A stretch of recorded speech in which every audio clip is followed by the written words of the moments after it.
Uninvited Ghosts by Penelope Lively. Read by Delia Lindsay. A Martian comes to stay. It was on the second day of Peter's holiday with his grandmother that the Martian came to the cottage. There was a knock at the door, and when he went to open it, there was this small green person with webbed feet and eyes on the end of stumpy antenna who said, perfectly politely, "I wonder if I might bother you for the loan of a spanner." "Sure," said Peter. "I'll ask my gran." Gran was in the back garden, it being a nice sunny day. Peter said, "There's a Martian at the door who'd like to borrow a spanner." Gran looked at him over her knitting. "Is there, dear? Have a look in Grandad's toolbox. There should be one there." That's not what your grandmother would have said. No. Nor mine either. But Peter's gran was an unusual lady, as you will discover. Grandad had died a few years earlier, and she lived alone in this isolated cottage in the country, growing vegetables and keeping chickens, and Peter liked going to stay with her more than almost anything he could think of. Gran was not like most people. She was unflappable and what you might call open-minded, which accounts for everything that happened next. Peter found the spanner and took it back to the Martian, who held out a rather oddly constructed hand and thanked him warmly. "We've got some trouble with the gears or something and had to make an emergency landing, and now the mechanic says he's left his tools back at base. I ask you. It's all a mystery to me. I'm just the steward. Anyway, thanks a lot. I'll bring it back in a minute." And he padded away up the lane. There was no one around, but then there wasn't likely to be. The cottage was 1/4 of a mile from the village, and hardly anyone came by, except the occasional farm tractor and the odd holiday-maker who'd got lost. Peter went back into the garden. "Should have offered him a cup of tea," said Gran. "He'll have had a fair journey, I shouldn't wonder." "Yes," said Peter. "Didn't think of that." In precisely 3 minutes' time there was a knock at the door. The Martian was there, looking distinctly agitated. He said, "They've gone." "Who's gone?" said Peter. "The others, the spaceship, all of them. They've taken off and left me." Gran by now had come through from the garden. She hitched her specs up her nose and looked down at the Martian, who was about 3½ feet high. "You'd best come in," she said, "while we have a think. Gone, you say? Where was this thing of yours?" "Over there," said the Martian, pointing across the lane. "Ah," said Gran, "Ted Thomas's field." "The one with the bullocks in," added Peter. "Bullocks?" said the Martian. "Big brown animals," explained Peter. "Animals?" said the Martian. "Creatures that walk about and eat like you and me, only different." The Martian nodded. "I saw them then. I hoped they were harmless." "They are," said Peter. "But curious," said Gran. "They'd have wanted to have a look at this space, what's it, wouldn't they? Stand round it in a circle, making heavy breathing noises. Would they be a bit jumpy, your friends, Mr. Very," said the Martian. "We tend to be when we get off course. I'm dead jumpy right now. For one thing, I'm frightened of that thing in the corner that's making a ticking noise. Is it going to blow up?" Peter explained about clocks. Gran, meanwhile, had put the kettle on. "The way I see it, these friends of Mr. looked out and saw Ted's bullocks and lost their heads, and who's to blame 'em? Still, it's not very nice leaving him stuck here like this. I mean, it's not as though we can give the village taxi a ring and get him home like that. I don't know what's to be done for the best, I really don't. Meanwhile, we'll have a nice cup of tea." Tea and a couple of digestive biscuits cheered the Martian up. He sat on the footstool by the stove and apologised for being such a nuisance. "Not at all," said Gran. "We don't get a lot of company round here. It's you I'm bothered about. But anyway, we've got the attic room empty, so you're welcome to stop until we can work something out. You'll be company for Peter." She gazed for a moment at the visitor and went on delicately. "Are you, young or old, as you might say?" "I'm 327, said the Martian. "Ah," said Gran. "Then there's a bit of an age gap on the face of it. Peter's 9. Still, it's the spirit that counts, isn't it? That's what I always find, anyway." The Martian was an adaptable visitor. He felt the cold, rather, and preferred to sit right up against the stove, and once, with further apologies, got into the oven for a bit to warm up. "Get a lot of sun, do you, where you come from?" asked Gran. But the Martian was rather vague about his home surroundings. It was different, he said, adding hastily that of course he didn't mean it was better. Once or twice he looked out of the window a trifle nervously. He wanted to know why the trees kept moving. "It's the wind, dear," said Gran, who tended to take people into the family once she liked them. "They're not aggressive?" "Not to speak of." Later they watched television. The Martian was interested, but inclined to raise questions. "Is it true to life?" he inquired in the middle of Top of the Pops. "No," said Peter, "at least not most people's." "What about this?" asked the Martian presently when Dallas was on. "I wouldn't say so," said Gran, "but then I've had a limited experience." He appreciated Zoo Quest, which was about South American creatures. "That's nature," said Gran. "It's very highly thought of nowadays. Time I got us something to eat." She looked doubtfully at the Martian. "You're not on a special diet or anything like that, I hope?" But the Martian proved admirably easy to feed. He was a bit wary of sausages, but discovered a passion for jam tarts. "You tuck in," said Gran. "You'll be hungry after that journey." Over the next couple of days he settled in nicely. He insisted on helping with the washing up and played Monopoly with Peter. Peter won every time, which he found embarrassing. The Martian didn't seem to grasp the idea of making money. "I'm sorry," he said, apologetically. "Why do I want to have more and more of these bits of paper?" "So you can buy things," Peter explained. "Things to eat?" "Well, no, it's streets and hotels and things in the game." "Mind," said Gran, "he's got a point. It's something I've wondered about myself. Maybe you should try a game of cards." They played Snap and Rummy, but this wasn't much better. The Martian preferred not to win. "To my mind," said Gran, "they've got a different outlook on life, wherever he comes from." She was knitting the Martian a sweater now. "Would you come here a minute, dear, so I can measure it across the chest?" The Martian stood in front of her obligingly. Gran stretched the knitting across his greenish, rather leathery body. "It's to keep the chill out," she went on. "Being as you feel the cold so, I've no objection at all to a person going around in the all together if that's what they're used to. Let's get that clear. There. That's a nice fit." The Martian was quite embarrassingly grateful. He did not venture outside, which seemed on the whole advisable in any case. Neighbours in remote country districts tend to be inquisitive about other people's visitors, and the Martian would be an odd one to have to explain. "I suppose," said Peter, "we could say he's a distant relative who's come from somewhere abroad." "That's not going to satisfy some folks I could name," said Gran. "Not with him being as unusual looking as he is. Even if we said he took after another branch of the family, no. It's best if he stays put till his friends come back. Do you think they'll take long, dear?" The Martian shook his head doubtfully. He said he thought they would come eventually, but that they might be having difficulty finding the right spot again. "Well, not to worry," said Gran. "We'll just bide our time till they do."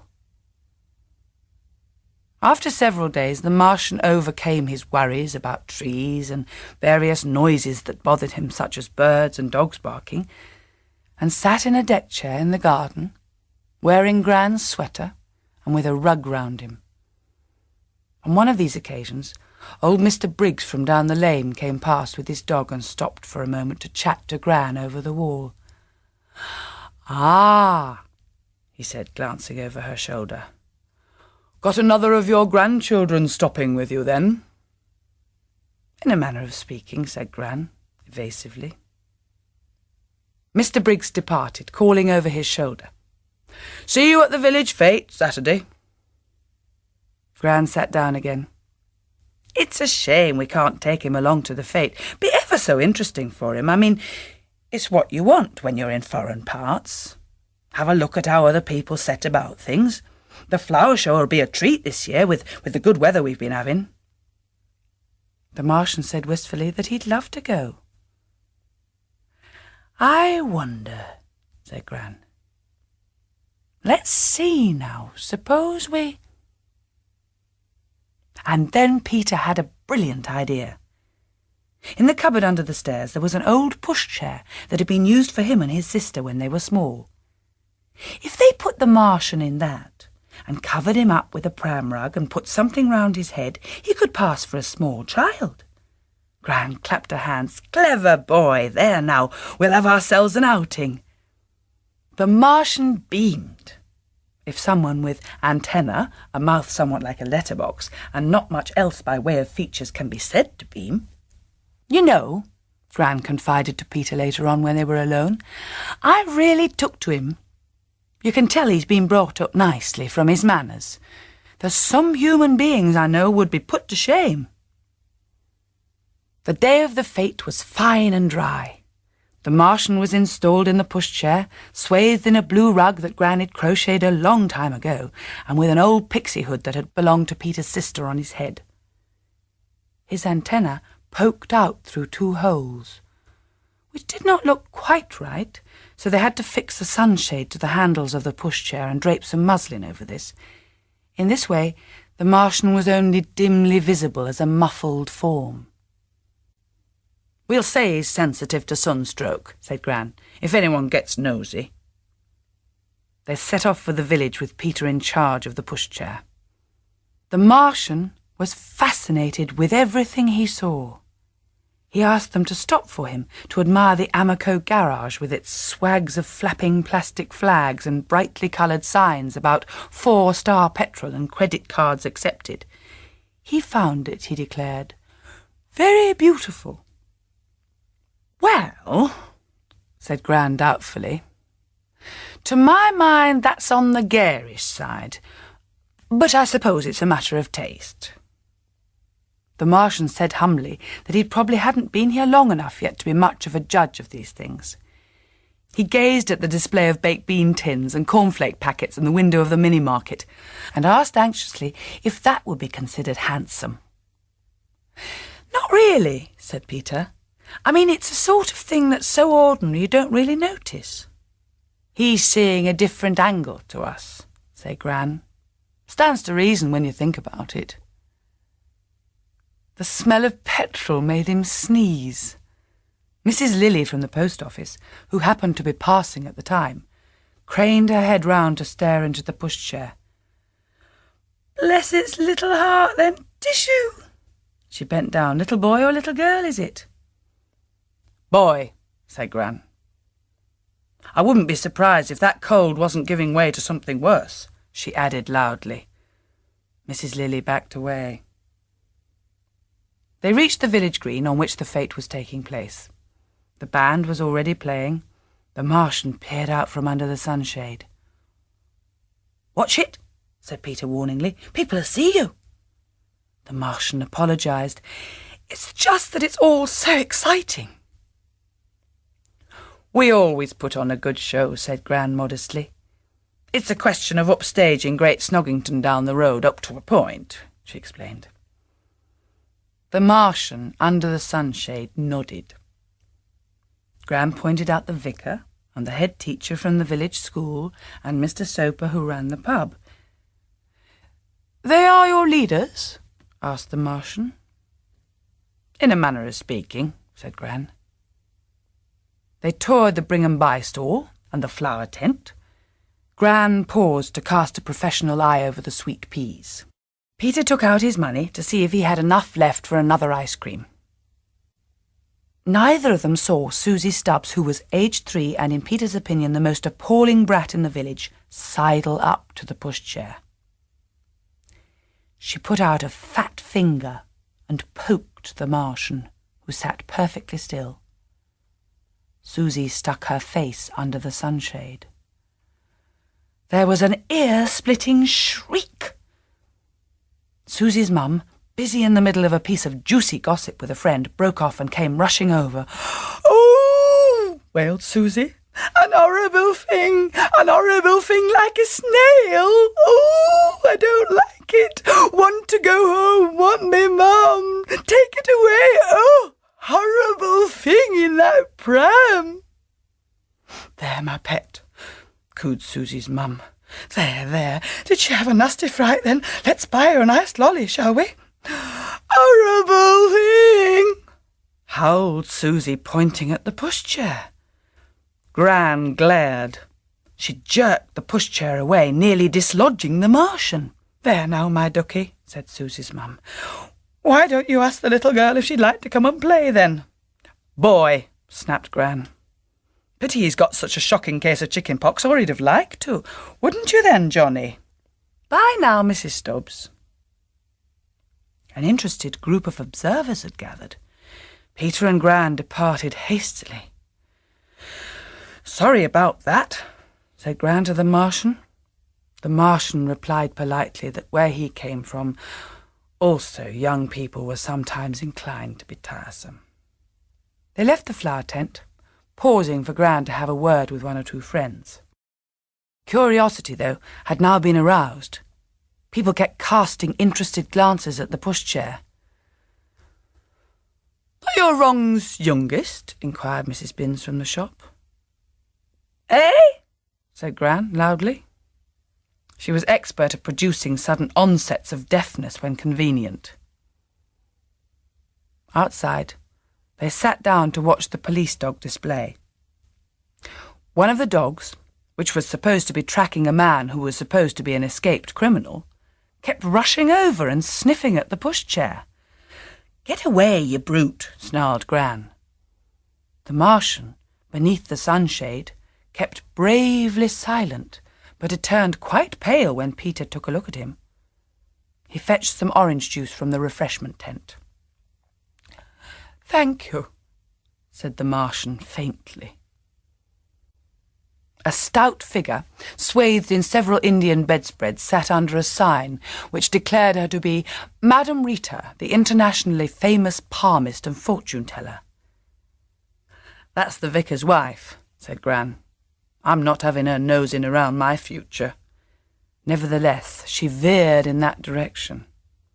The vicar's wife, her face blotted out by an enormous pair of sunglasses, seized Gran's hand and predicted a tall, dark stranger next Thursday. "That'll be him that comes to read the meter," said Gran. "Well built, I'd call him, rather than tall, but never mind." The vicar's wife, bending down, lifted the muslin draped over the Martian's sunshade. "What about the baby, then? Let's have your hand, ducky." She gave a gasp of horror. "Oh, my goodness, the poor little dear, whatever—" "Whatever what?" said Gran frostily. The vicar's wife dropped the muslin. "Well, he's a nice little thing, of course, but, unusual." Gran gave her a withering look. "I'd say those specs you've got aren't doing you any good, Mrs. Mervyn. Fashionable they may be, but not what I'd call serviceable. Well, I'd best be getting on." "Whew," said Peter when they were out of earshot.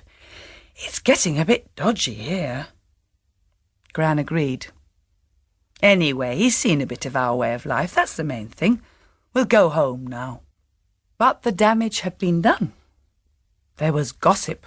The village had been alerted.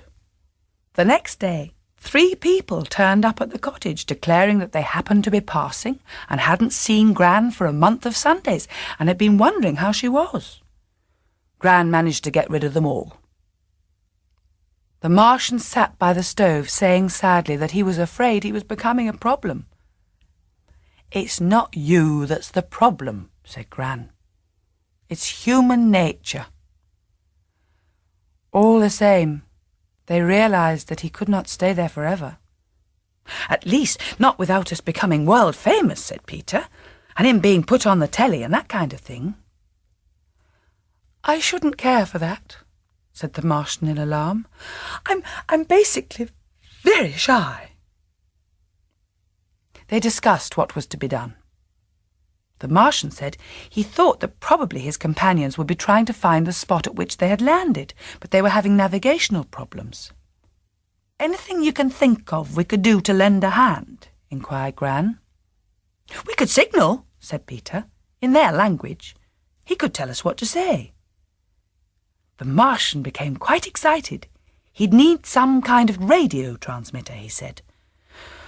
Gran shook her head. "I've not got one of those to hand. But there's Jim's big torch up in the attic. We could flash that light when it's dark." They had their first signal session that evening. The Martian dictated a series of long and short flashes, and Peter and Gran took it in turns to stand at the window with the lights off, waving the torch at the sky. Gran thoroughly enjoyed it. She wanted to put in all sorts of extras, like invitations to tea and inquiries about whether they preferred fruitcake or a nice jam sponge. She hoped there wouldn't be misunderstandings. "We don't want one of them satellites coming down in Ted Thomas's field, or a bunch of them RAF blokes." But nothing happened. They decided to try again the next night. They had been at it for an hour or two, with a break to watch Coronation Street, to which the Martian was becoming dangerously addicted, when there was a knock at the door. "Oh, it's you, Bert," said Gran. "What's up, then? Don't you start telling me I've got no telly licence, because I have. Top drawer of the dresser. Have a look for yourself." The village policeman was standing there. He said heavily, "I'm obliged to ask you if I might come in and look round the premises, Mrs. Tranter." "What's all this posh talk for?" said Gran. "Come in, help yourself." She put the torch on the table. The policeman eyed it. "Would you mind telling me what you've been employing that for the use of, Mrs. Tranter?" "That," snapped Gran, "is a torch. And if you don't know what torches are for, Bert Davis, then you'll never make sergeant, frankly."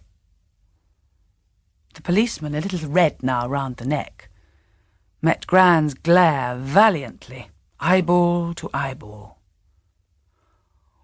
"Would you by any chance, Mrs. Tranter, have been passing information to a foreign power?"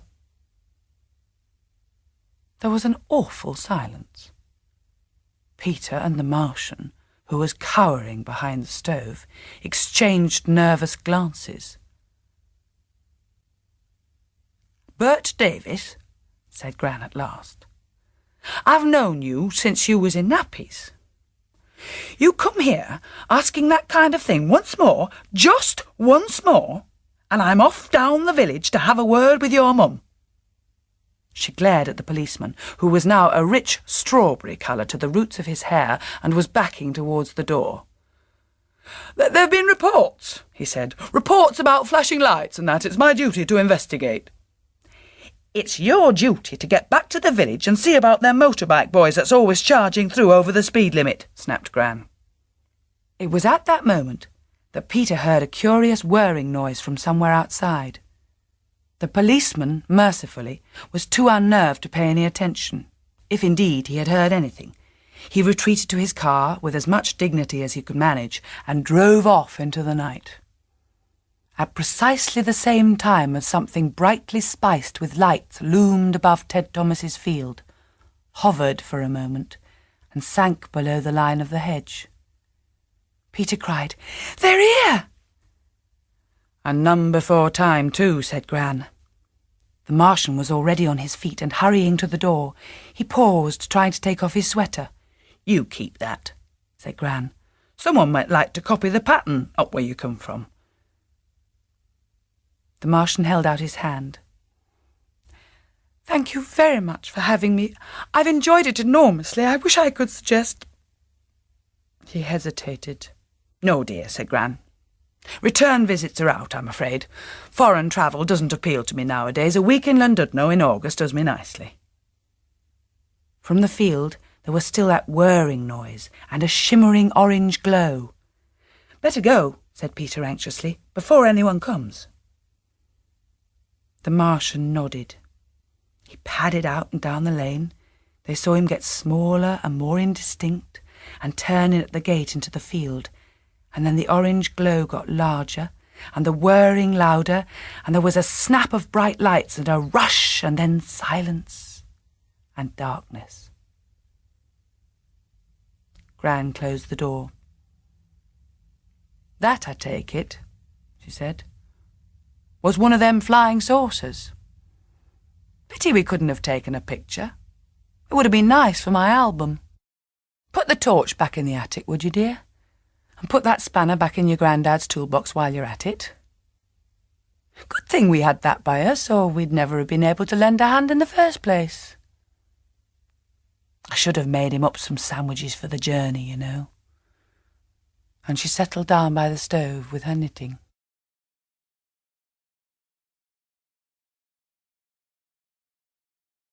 The Disastrous Dog. Some people buy dogs.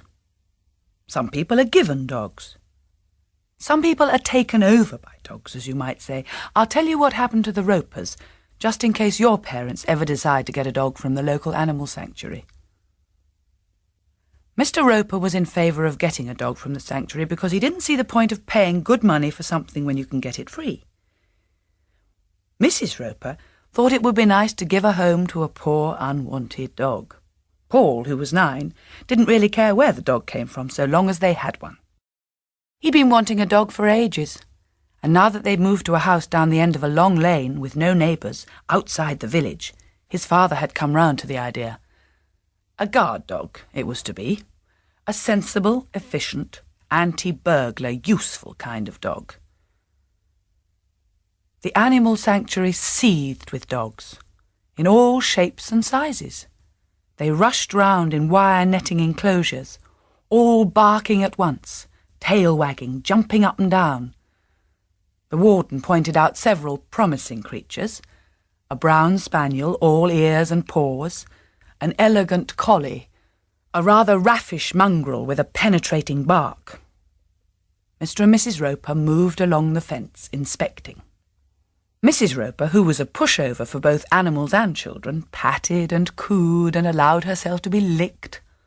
Paul struck up a friendship with an overexcited yellow puppy. "Oi!" Paul looked round. "Oi, you there!" His parents were on the far side of the yard discussing a terrier. The warden had gone. The voice came from none of them. And I must explain that it was, and Paul immediately understood this, no ordinary voice. It was, as it were, a voice in the head, person to person, invisible like a telephone. But the words that were said were ordinary and straightforward, standard English, and so was the tone, which was distinctly bossy. He looked at the dogs carefully. They were all dashing around except for one, a nondescript brown animal with a stumpy tail and one white ear, which stood squarely beside the fence staring at Paul. Paul glanced over at his parents. They were not looking in his direction. He stared back at the brown dog. "Did you say something?" he asked, feeling foolish. "Too right I did," said the dog. "Do you live in a house or a flat?" "A house in the country." "Central heating? Garden?" "Yes, listen, how come you—" The dog interrupted. "Sounds a reasonable billet. Get your parents over here and I'll do my stuff. Homeless dog act, never fails." "Can they all," asked Paul, waving at the other dogs, "talk?" The dogs spluttered contemptuously. "Course not, ordinary mob, that's all they are." There was something not altogether attractive about the dog's personality, but Paul couldn't help being intrigued. Then how did you learn? Because I know what's what, snapped the dog. And why me? Why don't you talk to my dad? Unfortunately, said the dog, the adult of the species tends to have what you might call a closed mind. I've tried. Believe you me, no go.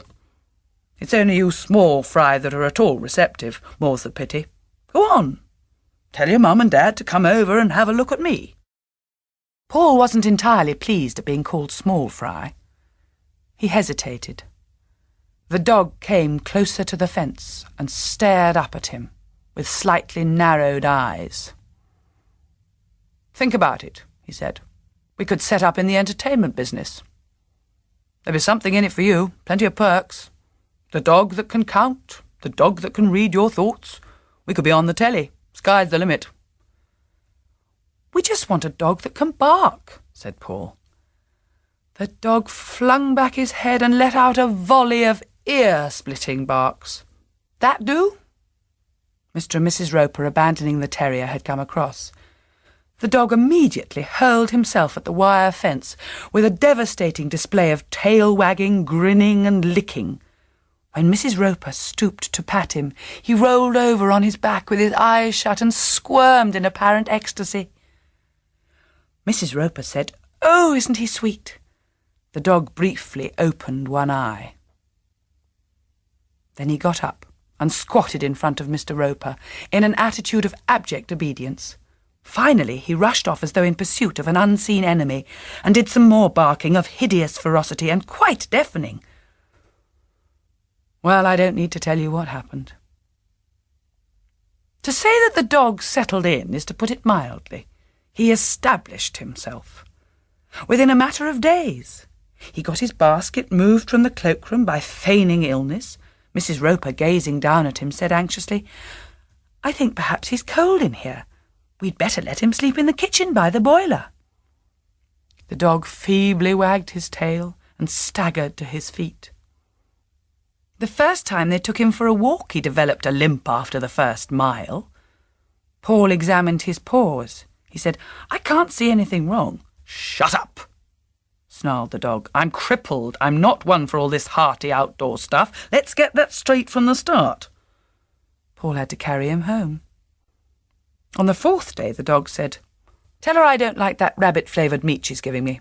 I want the beef and oxtail flavour, and more biscuits." "Tell her yourself," said Paul sulkily. He was getting tired of being ordered about. "Some people," snapped the dog, "might find things going a bit awkward if they don't look out and act obliging.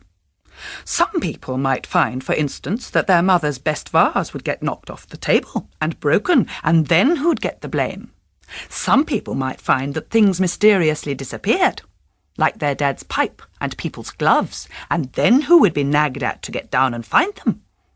"You wouldn't," said Paul without conviction. "Try me," said the dog. "Why is she to believe I know what you like and what you don't like?" "Children have a special relationship with animals," said the dog. "It's a well-known fact." They called him Mick. It didn't seem to suit him particularly, but then it would have been hard to know what would. "What's your name?" Paul had asked on the first day. "Depends," said the dog. "One has run through a good many, as it happens. Suit yourself." So Mick it was. His favourite activity was sleeping, preferably after a hefty meal and on the best sofa or one of the beds. "Most dogs," said Paul, "rush about all day sniffing at things and asking to be taken for walks." Mick yawned. "That's their problem. Me, I've learned how to keep my head down and have a comfortable life. Push off, there's a good boy. I want a kip." To begin with, he barked at the postman and the milkman and the man who came to read the meter. On the fifth day he slept through the window cleaner and the man selling brushes and a lady collecting for the Red Cross. Paul said, "You're supposed to bark. That's what they got you for." "I barked my head off all yesterday," said Mick sullenly. "Besides, there's a rate for the job. If they want more action, then what about something extra on the side? The odd chocolate biscuit, a nice chop." Mr. Roper by now was beginning to have doubts. He observed that Mick seemed a somewhat slothful sort of dog. Mrs. Roper, always keen to see the best in people, wondered if perhaps he was a rather old dog, and too much shouldn't be expected. Mick, looking worn, limped to his food bowl and stood there gazing at her soulfully. Mr. Roper said he was to be put in the garden for part of every day and no nonsense. Mick sat on the front doorstep, glowering. When visitors arrived for Sunday lunch, he hurled himself at them, barking hysterically, and tore a strip out of Uncle Harry's trousers. The smallest cousin burst into tears and refused to get out of the car, and Mick was shut in the garage. When he was let out, he was in a towering rage. "You're supposed to be able to tell the difference between friends and possible burglars," said Paul. "That was my uncle. Mum had to spend all afternoon apologising." "They said do guard dog stuff," snarled Mick. "So I did guard dog stuff. Anyway, I didn't care for the fellow." Other people, Paul realised with resignation, have engaging roly-poly puppies. Other people have dear, old, faithful sheepdogs. Other people have sprightly, interesting terriers. They had Mick. It was rather like having a very demanding guest in the house who is never going to leave. Only Paul, of course, knew exactly what sort of a dog he was. But even his parents were beginning to be a little resentful. "He is awfully greedy," said Mrs. Roper. "I don't know how it's happened, but he's somehow got me giving him 3 meals a day now." Paul knew only too well how it happened. "He's lazy," said Mr. Roper. "No 2 ways about it, I'm afraid." He took Mick for a 5-mile walk. Mick rolled in a muddy ditch and then came back and rolled on the sitting-room carpet. "That'll teach him," he said. Paul, looking at his mother's face, realised with interest that Mick might go too far before long. "I thought," he said, "we were going into the entertainment business. Do tricks, go on the telly." Mick, sprawled on the sofa, opened one eye. "Tricks? You must be joking, mate. That's work, that is. I know when I'm well off." He got fatter and fatter. His attacks on the postman were more and more unconvincing, but the crunch came on the day the men came to collect the television for repair when everyone was out. They went round to the back door, which had been left unlocked, came in, removed the television and drove away in a van. Mrs. Roper, when they brought it back, apologised. "I'm afraid our dog must have been a bit of a nuisance. I'd meant to lock him up before you came." The television man laughed. "Not him.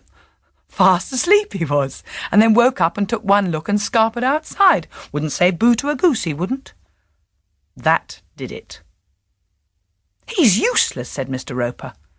Mrs. Roper, always prepared to give the benefit of the doubt, suggested that perhaps Mick knew the difference between television repairmen and burglars. "Not unless he could read the writing on the side of the van," said Mr. Roper grimly. "He's going back to the animal sanctuary, and that's that." Paul secretly heaved a sigh of relief. Mick had gone too far, and now, with any luck, they could get another dog. A speechless, dog-like dog. What would happen to Mick he could not imagine, but he had a fairly strong feeling that he was able to take care of himself. He said to him, "Why didn't you bite them? I mean, there they were, walking off with the telly." "I wasn't going to start mixing it with blokes like that," said Mick shortly. "Didn't like the look in their eye. Could have done me a nasty injury. I know when to keep a low profile, I do." "They're going to take you back to the animal sanctuary." Mick looked supercilious. "No skin off my nose. To tell the truth, I've known cushier billets than this. I tell you what I've got my eye on for next time. Nice old lady. Soft touch old ladies can be. I've tried 'em before. Plenty of nosh and no nonsense about exercise. I'll be all right, you see." And something tells me that he was. But if ever you go to get a dog from an animal sanctuary and happen to run across a brown mongrel with one white ear, well, I should think very carefully.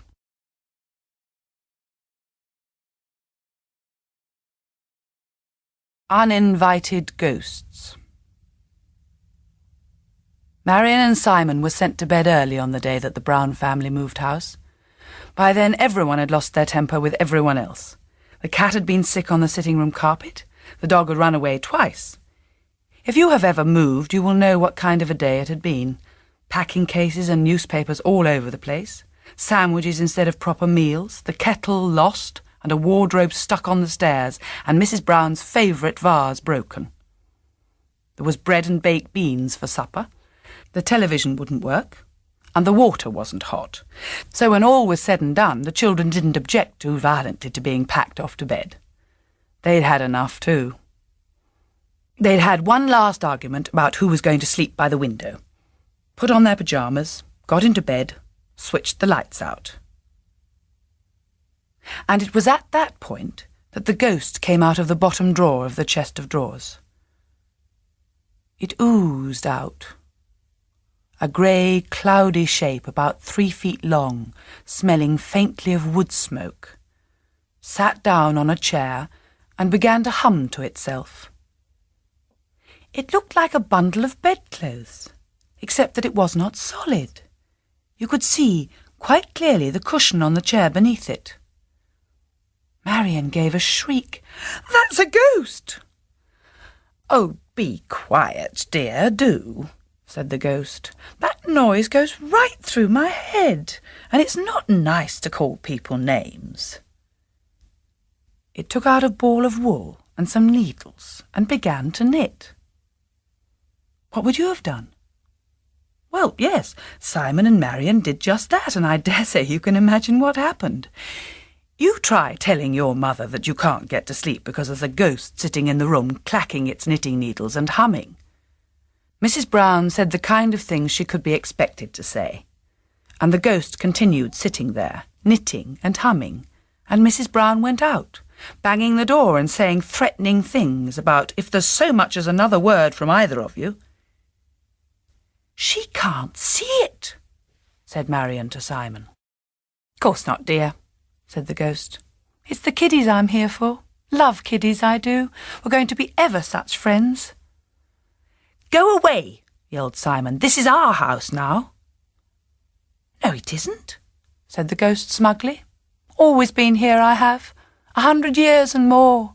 Seen plenty of families come and go, I have. Go to bye-byes now, there's good children." The children glared at it and buried themselves under the bedclothes, and eventually slept. The next night it was there again. This time it was smoking a long white pipe and reading a newspaper dated 1842. Beside it was a second grey, cloudy shape. "Hello, dearies," said the ghost. "Say how d'you do to my Auntie Edna." "She can't come here too," wailed Marian. "Oh, yes, she can," said the ghost. "Always comes here in August, does Auntie. She likes a change." Auntie Edna was even worse, if possible. She sucked peppermint drops that smelt so strong that Mrs. Brown, when she came to kiss the children good night, looked suspiciously under their pillows. She also sang hymns in a loud, squeaky voice. The children lay there groaning, and the ghost sang and rustled the newspapers and ate peppermints. The next night there were 3 of them. "Meet Uncle Charlie," said the first ghost. The children groaned. "And Jip," said the ghost. "Here, Jip, good dog. Come and say hello to the kiddies, then." A large grey dog that you could see straight through came out from under the bed, wagging its tail. The cat, who had been curled up beside Marian's feet. It was supposed to sleep in the kitchen, but there are always ways for a resourceful cat to get what it wants, gave a howl and shot on top of the wardrobe, where it sat, spitting. The dog lay down in the middle of the rug and set about scratching itself vigorously. Evidently it had ghost fleas too. Uncle Charlie was unbearable. He had a loud cough that kept going off like a machine gun, and he told the longest, most pointless stories the children had ever heard. He said he too loved kiddies, and he knew kiddies loved stories. In the middle of the 7th story, the children went to sleep out of sheer boredom. The following week the ghosts left the bedroom and were to be found all over the house. The children had no peace at all.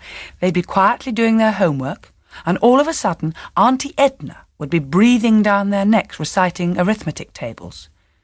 The original ghost took to sitting on top of the television with his legs in front of the picture.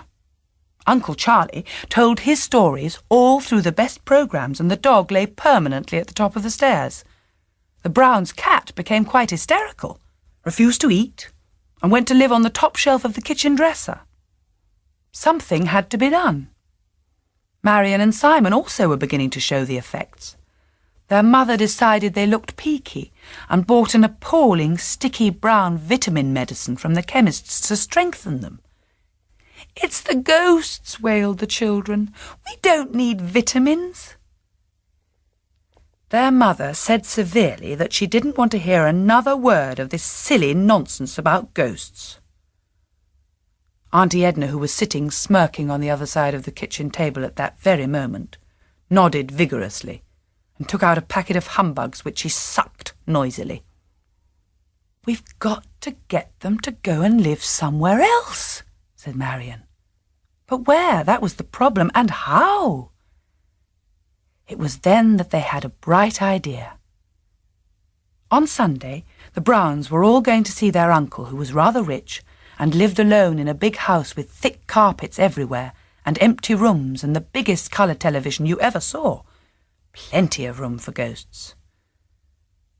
They were very cunning. They suggested to the ghosts that they might like a drive in the country. The ghosts said at first that they were quite comfortable where they were, thank you, and they didn't fancy these newfangled motor cars, not at their time of life. But then Auntie Edna remembered that she liked looking at the pretty flowers and the trees, and finally they agreed to give it a try. They sat in a row on the back shelf of the car. Mrs. Brown kept asking why there was such a strong smell of peppermint, and Mr. Brown kept roaring at Simon and Marion to keep still while he was driving. The fact was that the ghosts were shoving them. It was like being nudged by 3 cold, damp flannels. And the ghost dog, who had come along too, of course, was car-sick. When they got to Uncle Dick's, the ghosts came in and had a look round. They liked the expensive carpets and the enormous television. They slid in and out of the wardrobes and walked through the doors and walls and sent Uncle Dick's budgerigars into a decline from which they have never recovered. "Nice place," they said. "Nice and comfy." "Why not stay here?" said Simon in an offhand tone. "Couldn't do that," said the ghosts firmly. "No kiddies. Dull. We like a place with a bit of life to it." And they piled back into the car and sang hymns all the way home to the Browns' house. They also ate toast. There were real toast crumbs on the floor, and the children got the blame. Simon and Marion were in despair. The ruder they were to the ghosts, the more the ghosts liked it. "Cheeky," they said indulgently. "What a cheeky little pair of kiddies. There now, come and give Uncle a kiss." The children weren't even safe in the bath. One or other of the ghosts would come in and sit on the taps and talk to them. Uncle Charlie had produced a mouth organ and played the same tune over and over again. It was quite excruciating. The children went around with their hands over their ears. Mrs. Brown took them to the doctor to find out if there was something wrong with their hearing. The children knew better than to say anything to the doctor about the ghosts. It was pointless saying anything to anyone. I don't know what would have happened if Mrs. Brown hadn't happened to make friends with Mrs. Walker from down the road. Mrs. Walker had twin babies, and one day she brought the babies along for tea. Now, 1 baby is bad enough. 2 babies are trouble in a big way. these babies created pandemonium. When they weren't both howling, they were crawling around the floor, pulling the tablecloths off the tables, or hitting their heads on the chairs and hauling the books out of the bookcases. They threw their food all over the kitchen and flung cups of milk on the floor. Their mother mopped up after them, and every time she tried to have a conversation with Mrs. Brown, the babies bawled in chorus so that no one could hear a word. In the middle of this, the ghosts appeared. One baby was yelling its head off, and the other was gluing pieces of chewed-up bread onto the front of the television. The ghosts swooped down on them with happy cries. "Oh," they trilled. "Bless their little hearts, then, diddums. Give Auntie a smile, then." And the babies stopped in mid-howl and gazed at the ghosts. The ghosts cooed at the babies, and the babies cooed at the ghosts. The ghosts chattered to the babies and sang them songs, and the babies chattered back and were as good as gold for the next hour, and their mother had the first proper conversation she'd had in weeks. When they went, the ghosts stood in a row at the window, waving. Simon and Marion knew when to seize an opportunity. That evening they had a talk with the ghosts. At first, the ghosts raised objections. They didn't fancy the idea of moving, they said. You got set in your ways at their age. Auntie Edna reckoned a strange house would be the death of her. The children talked about the babies, relentlessly. And the next day they led the ghosts down the road, followed by the ghost dog, and into the Walker's house. Mrs. Walker doesn't know to this day why the babies, who had been screaming for the last half hour, suddenly stopped and broke into great smiles. And she has never understood why, from that day forth, the babies became the most tranquil, quiet, amiable babies in the area.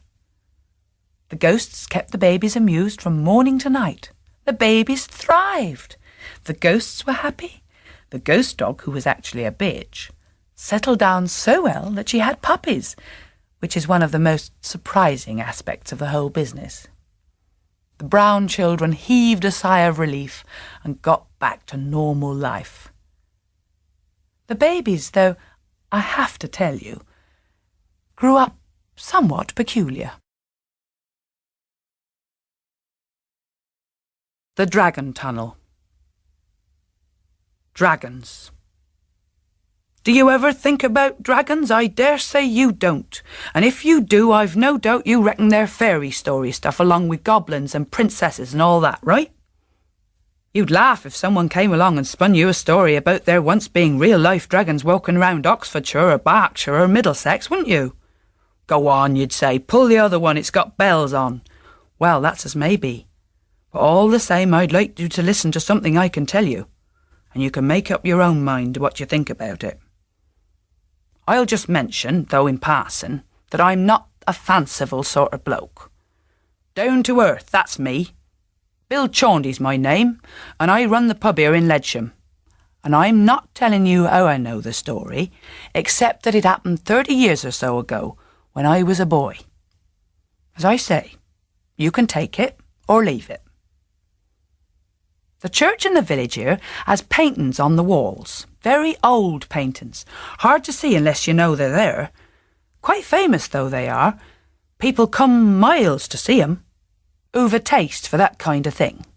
There's one painting of the Day of Judgment, with scarlet devils shovelling the wicked into hell, and the luckier lot scrambling up the ladder to heaven.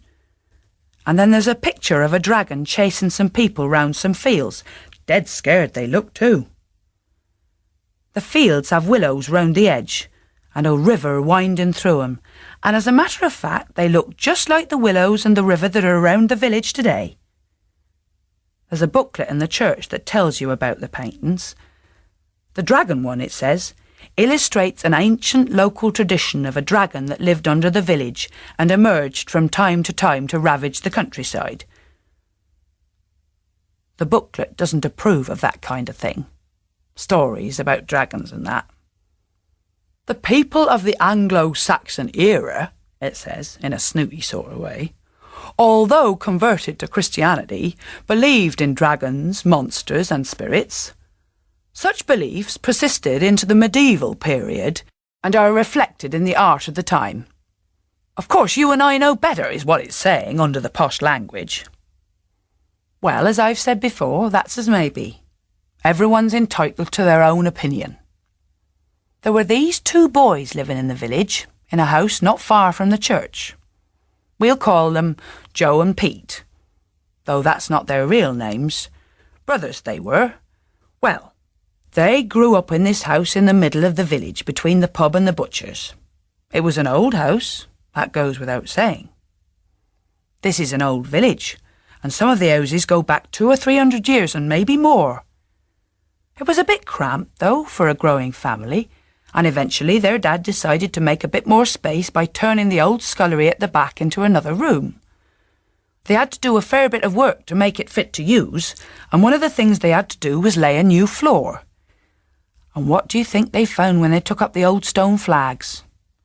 A darn great well, going straight down into the ground, deep and black so you couldn't see the bottom, nor even get an idea where it went. There was no water in it, that was for sure. They lowered a bucket down and it came up dry as a bone. Of course, the boys thought this was a right bit of fun, having a well under the house, and they wanted it left open. But their dad wasn't having any of that.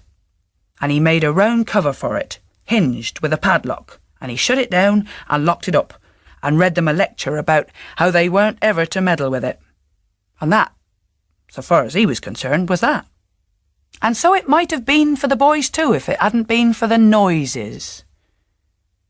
They heard them first only a day or two after their dad had fixed up the cover. A kind of moaning it was, far away down there under the ground. A sad kind of a noise, like the sea when you hear it at night lying in bed, or trees in the wind. And every now and then there'd be something else too. Sounded like scratching. The boys got their heads down and lay with their ears stuck to the cover of the well, trying to fathom out what might be going on down there. Fathom's the right word for it too. You could hardly see the bottom even with a torch, it was that deep. Rats, said Joe. Who ever heard of rats that cry, said Pete. And what are they living on? Air? Maybe there's a person down there, said Joe in a trembly voice. Stuck. Pete didn't even bother to answer that one. Well, I dare say you know as much about human nature as I do, and the human nature of boys in particular, and you've guessed what happened next.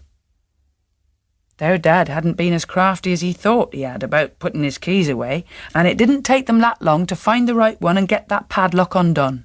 They got the cover off, and then they lay on their stomachs and stared down into the darkness, though a bit gingerly, mind, because they were both scared, though they weren't going to let on to each other that they were.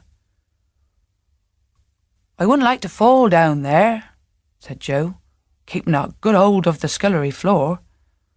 We're not daft, are we? Said Pete.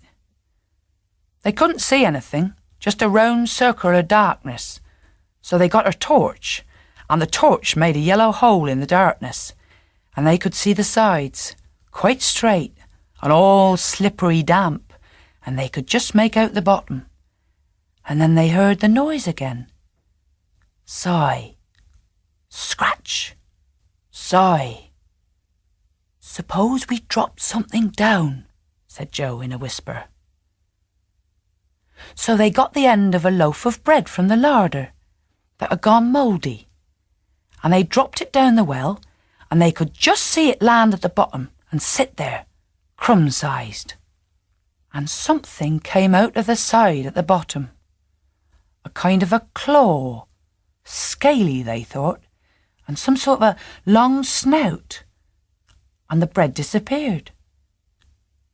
And they could hear a munching noise far away down there. They got some chicken bones from the dustbin and dropped them down too, and a pile of potato peelings and the porridge Pete hadn't eaten for breakfast, and all that went the same way as the bread. and so did a handkerchief that Joe dropped by mistake. So they got the old telephone directory that had been thrown out, and that disappeared too, and so did an empty dog food tin and a cereal packet. They knew what they got down there all right.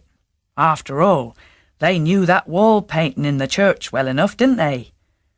They'd sat underneath it every Sunday morning as far back as they could remember. Besides, they'd seen the creature, or a bit of it. "It's smaller than you'd think," said Pete. "Not much bigger than our Tim, I'd say." Tim was their dog, a mongrel that could pass for some sort of retriever. Joe nodded. "Just goes to show," he said. "There's a lot of blowing things up in those old stories. Ravaging the countryside and that. A thing that size couldn't do much ravaging." "It was starving, poor thing," said Pete indignantly.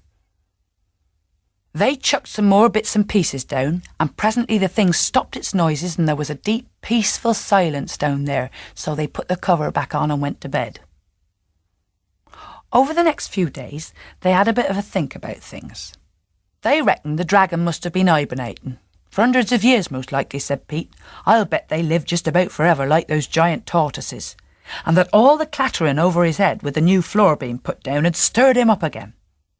They also reckoned that he must be living in a hole or a tunnel or something that opened off from the bottom of the well." "Funny kind of well," said Pete. Anyway, they were tickled pink at the thought of what they got. Talk about pets. It knocked white mice and hamsters and budgies into a cocked hat, that did.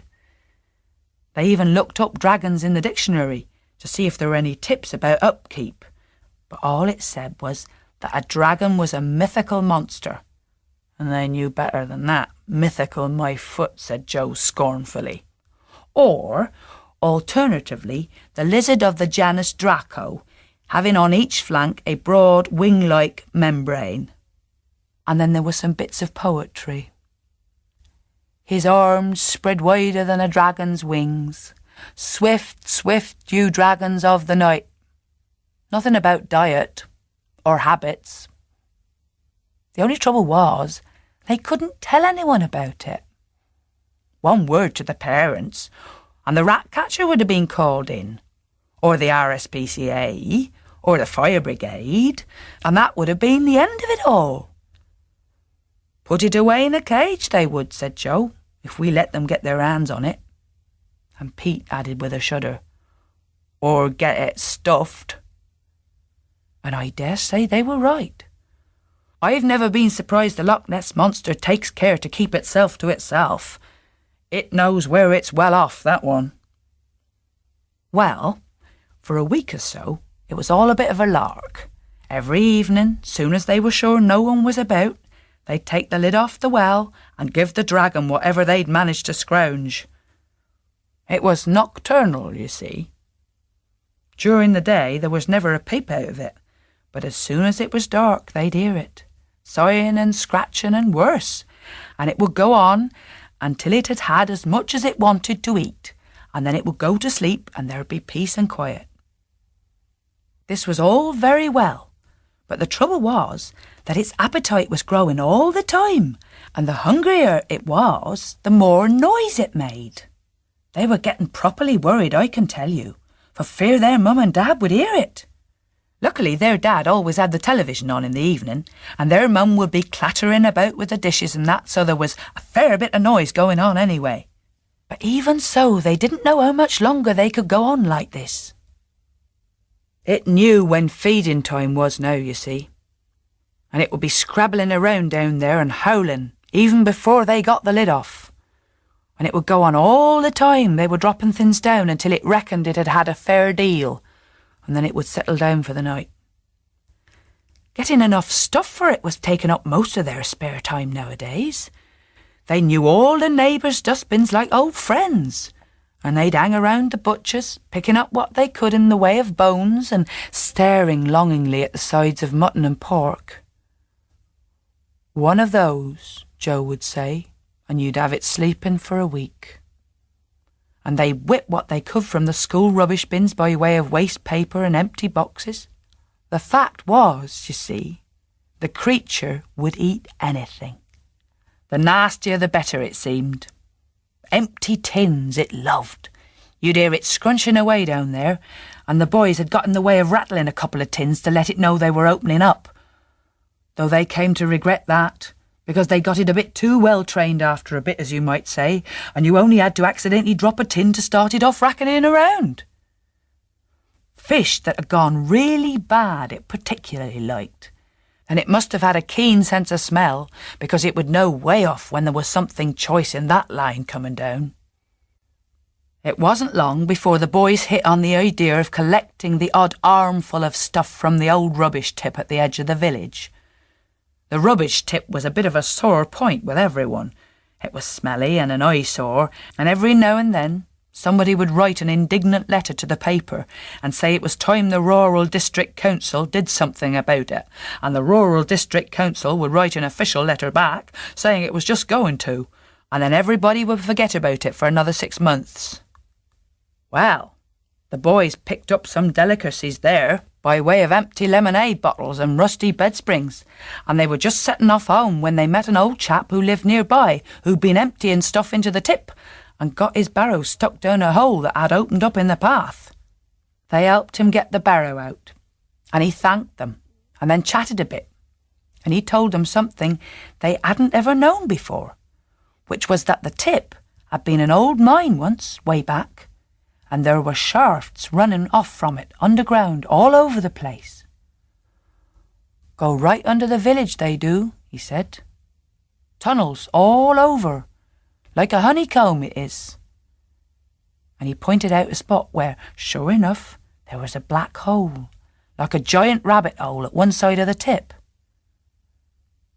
Are you with me? I'll bet you are one jump ahead, like Joe and Pete were as soon as they heard that. Tunnels? Right under the village? Wells coming up in people's houses? That was never a well, said Joe. And they looked at each other, and there was no need to say any more. The problem, and I dare say you've spotted it too, was how to teach the dragon that it had to go to the other end of the tunnel to get its meal.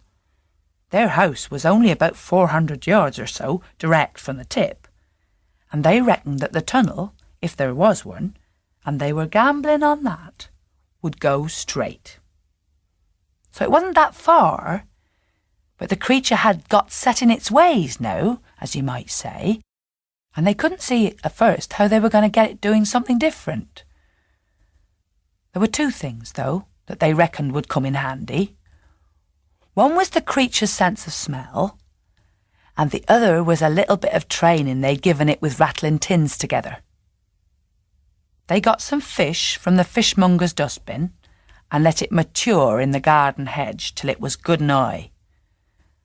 And then one dusk, just about the time they usually fed the dragon, they went down to the tip.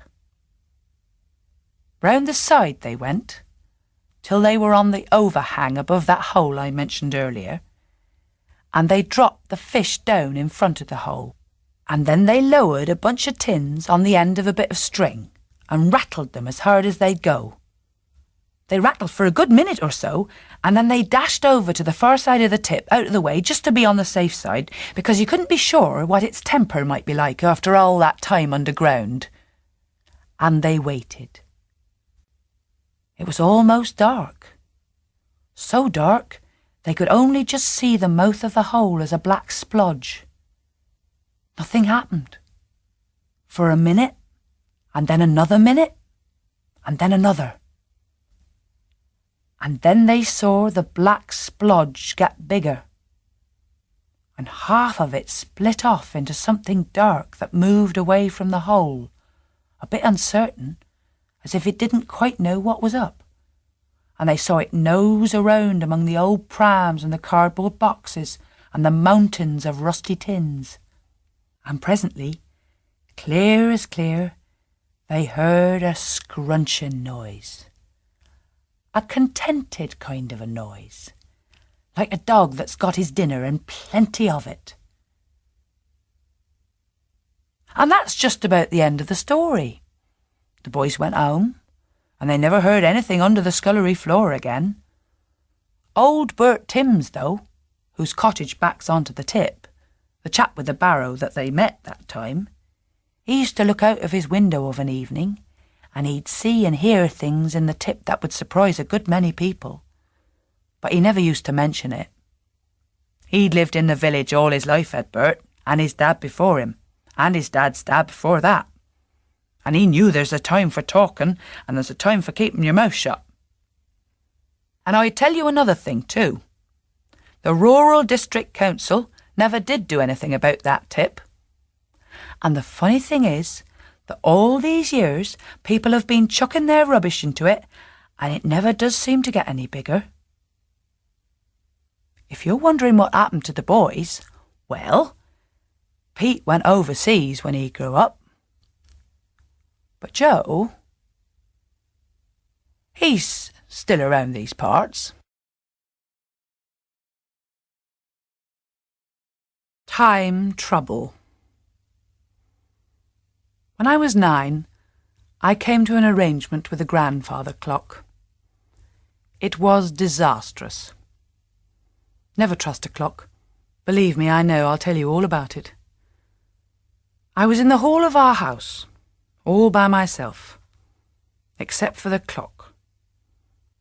I'd just come in from school. The clock said 4:10, and I said out loud, because I was fed up and cross as 2 sticks, I'd give anything to have this afternoon all over again. Would you now? Said a voice. That's interesting. There was no one there, I swear. Mum was out shopping and my brother Brian was off playing with his mate down the road. The voice came from the clock. I looked it in the eye, and it looked back, the way they do. Well, they've got faces, haven't they? Faces look. I deal in time, as it happens, the clock went on. Had some bad time, have you? Funny stuff, time. I mean, it can be good or bad, and you're always being told not to lose it, and we all spend it, and some of us kill it. You can have overtime and half-time and summertime and the time of your life. And there's always next time. And my time's my own, so's yours. I nodded. Sometimes, said the clock, I can lend a hand. It twitched one. From 4:11 to 12 past. Tell me all, then. So I told. About how at dinner I was in a bad mood because of having a fight with Brian, and when Mum kept going on at me about something, I kept thinking, oh, shut up. Only unfortunately, what was meant to be a think got said out loud accidentally. So then Mum was in a very bad mood indeed with me, and I got no pudding. And then on the way back to school, Brian and I had another fight, and my new pencil case got kicked into a puddle and all dirtied over. And we were late, and Mrs. Harris told us off. And I answered back accidentally, and so she sent me to the headmaster, and he told me off even more. And I had to stay in at break. And Martin Chalmers nicked my rubber, so I had to keep asking for it back. So Mrs. Harris told me off again. And I had to go to the end of the classroom and sit by myself. And on the way home I got hold of Martin Chalmers, and we had an argument resulting in me falling over and my pocket money dropping out of my pocket and 10 pence getting lost. Tough, said the clock. I see what you mean. Well, here's a deal. You have this afternoon back, and I'll have next Wednesday. Next Wednesday? Next Wednesday. Your next Wednesday afternoon. But I don't know yet what's going to happen next Wednesday, I objected. Quite, said the clock. It's a risk. Well, take it or leave it. I thought. What's one Wednesday afternoon out of all the Wednesday afternoons you've got? I mean, on the whole, one Wednesday afternoon's much like another. OK, I said. And I have this one again? The clock made its whirring noise for 4:15. That's right, my lad. See if you can make a better job of it. You're not going to believe this. There I was at dinner all over again, in a bad mood just like before. Only this time, when Mum started going on at me, I didn't say anything. I just sat. And then somehow, accidentally, my leg shot out and it kicked Brian, and Brian yelled, and his milk got spilt, and Mum got in a proper temper, and not only did I get no pudding, but I got no seconds either. On the way back to school, I thought, right.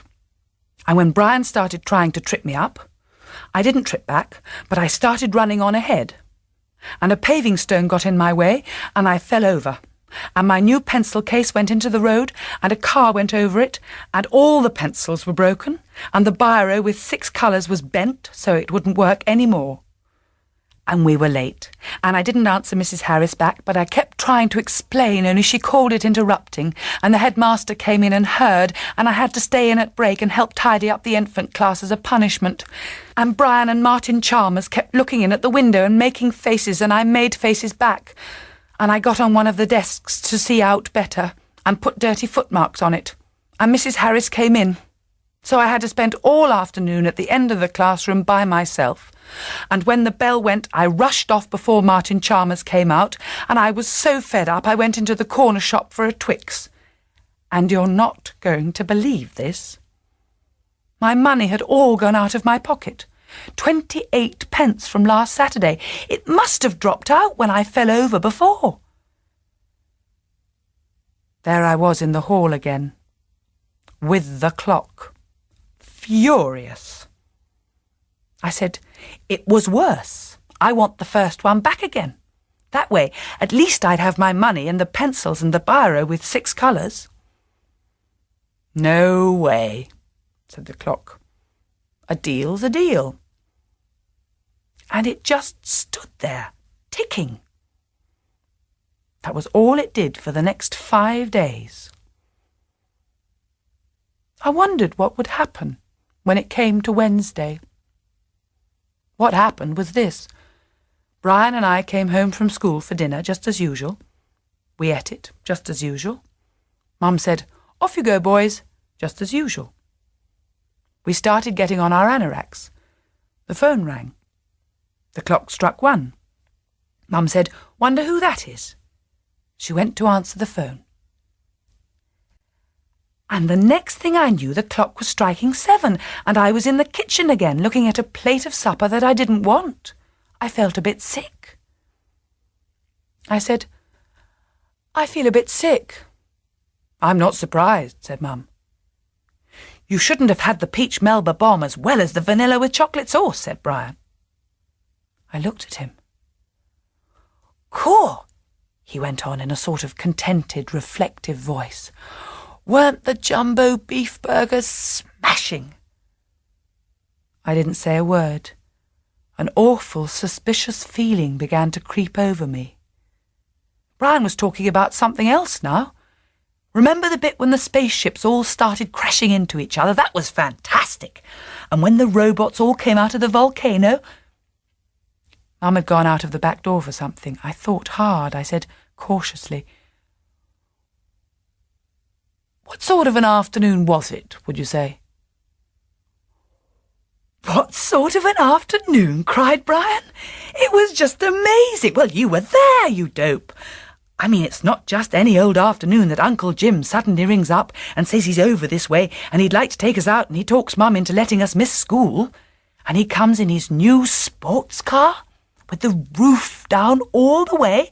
Well, you were there.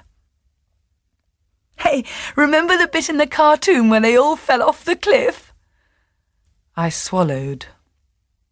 Yeah, sure. After a moment I said, it was Space Victory, was it? The film? He stared at me. Course it was Space Victory, idiot. Space Victory. What we've been wanting to see for years. Remember the bit when... Course, I snarled through clenched teeth. I went on, wishing I wasn't. What's that place called? The Wimpy Bar, is it? Wimpy Bar, said Brian. Some Wimpy Bar. That was the Plaza Steakhouse, you nut. Hey, bet you haven't ever had 3 helpings of chips before. I groaned. I wished he'd shut up, but I went on listening. And beef burgers, and bacon rolls, and Coca-Cola, and 3 different kinds of ice cream, and crisps, and milkshakes. Actually, he said, pushing his plate to one side, I feel a tiny bit sick too. I'll just think about it all. Remember the bit when... I went out into the hall, banging the door. I stood in front of the clock. Did you know? I demanded. What's that? Said the clock, bland as you like. Did you know that it wouldn't be just an ordinary school afternoon? Did you know Uncle Jim would come and... Space victory? 3 helpings of chips? I spluttered. I couldn't go on. The clock ticked away, evasive. I said it would be a risk, didn't I? Funny stuff, time. Doesn't always do to mess about with it. It was your idea, I said sulkily. Look, said the clock, I was just going about my normal business, dealing in time. If you don't like what's in the paper, you don't complain to the newsagent, do you? I glared at it. I just keep track of it, right? See it's moving along at the proper rate, all that kind of thing. One bit's the same as another as far as I'm concerned. The quality's your problem. Doesn't interest me. I said, I want my Wednesday afternoon back. The clock considered. That would be a new arrangement.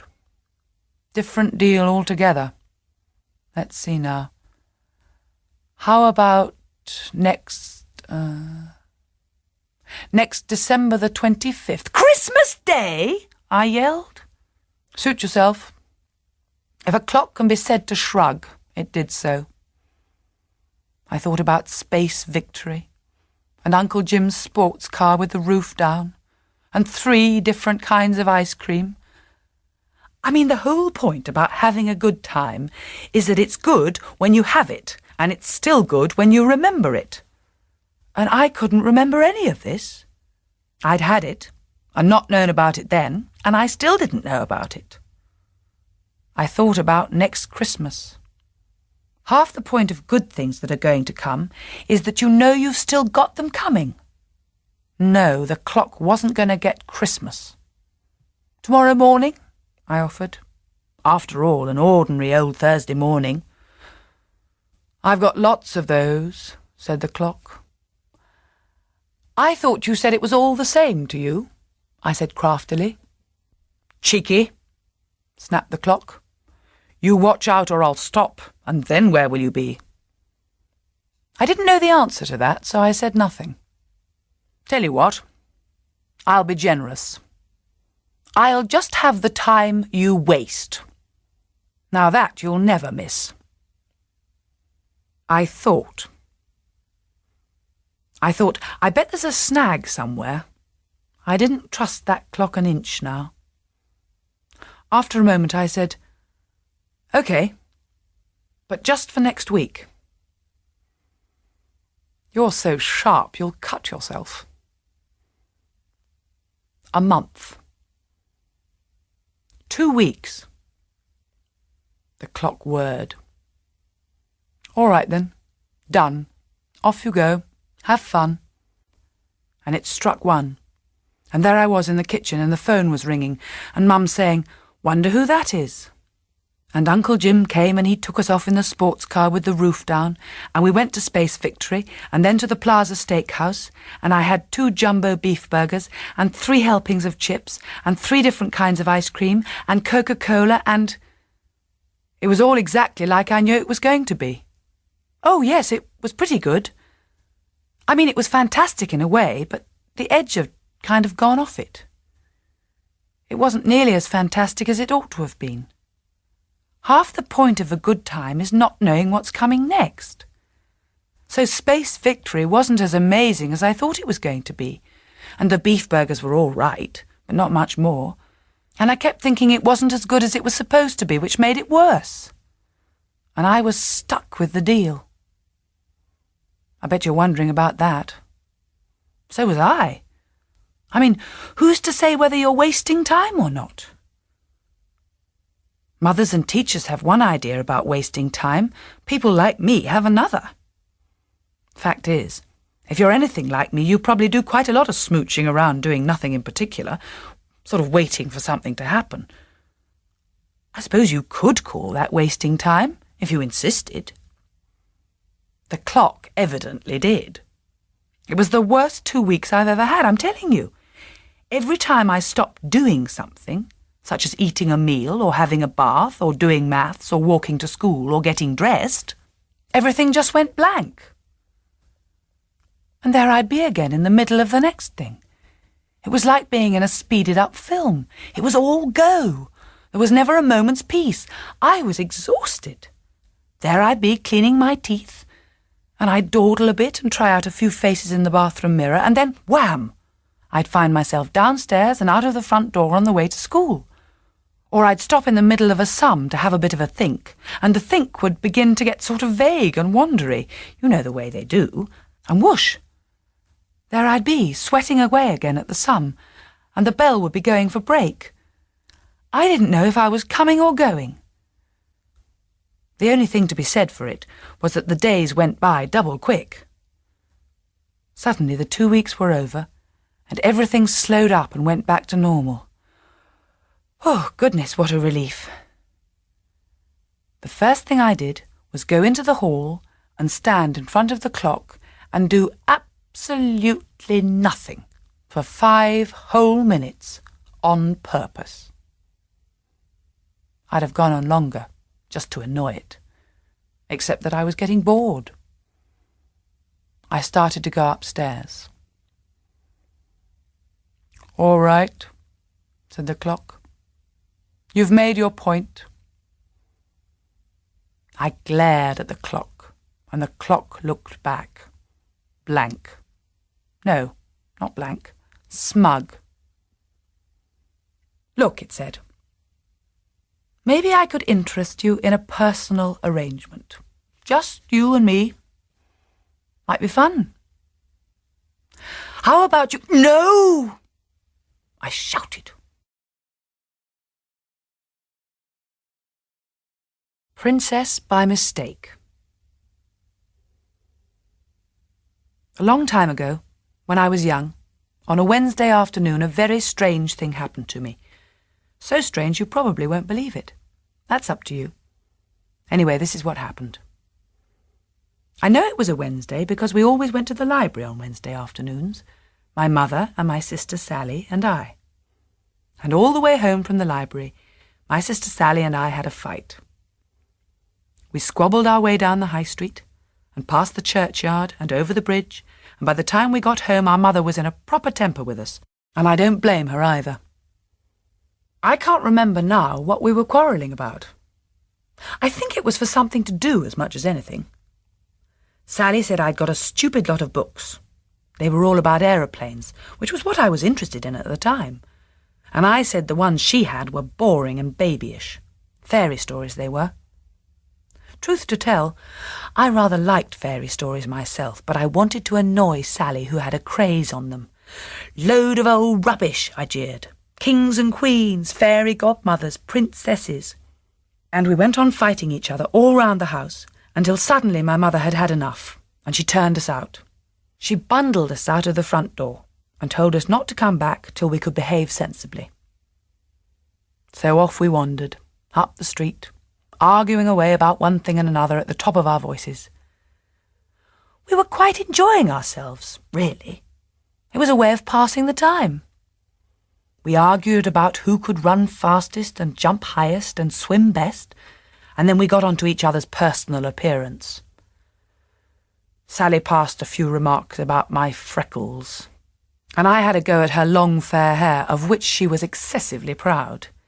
"Goldilocks," I shouted. "Suppose you think you're the queen of the fairies. Suppose you think you're a princess."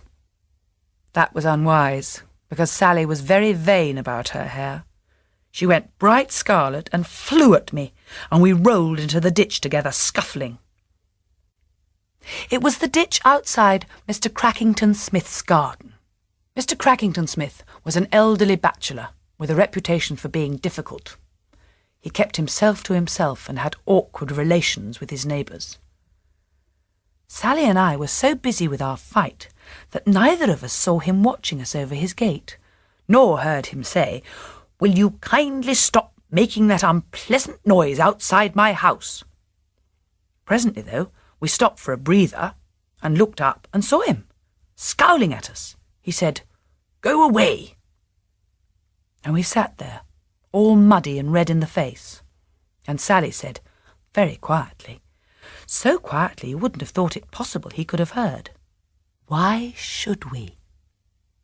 Mr. Crackington Smith said, "Because I'm telling you to, and if you don't," he went on with a positive gleam in his eye, "I shall remove you." We stared. Mr. Crackington Smith was quite a small man. We were rather large children. We heaved ourselves out of the ditch in silence and shuffled about at the edge of the road. In fact, we were just about to go, but Sally couldn't resist saying to me, rudely, in a half-whisper, "I suppose he thinks he's a magician or something." Mr. Crackington Smith took a pair of secateurs out of his pocket and started doing something to a rose. "As a matter of fact, I am," he said calmly. I sniggered, which was one of the stupidest things I ever did. I trust that by now you are properly shocked at what badly behaved, ill-mannered and unperceptive children we were, my sister Sally and I. After that, everything happened at once. There was a great crack of thunder and a flash of lightning. For exactly half a minute it rained very small toads. A number of black cats appeared on the garden wall and squalled horribly. Broomsticks clattered around us like autumn leaves, and there was a loud thud of horses' hooves. Sally gave a kind of squeak, and I looked round to see her being heaved, kicking and struggling, onto the back of an enormous black horse by a huge figure in full armour wearing a crown.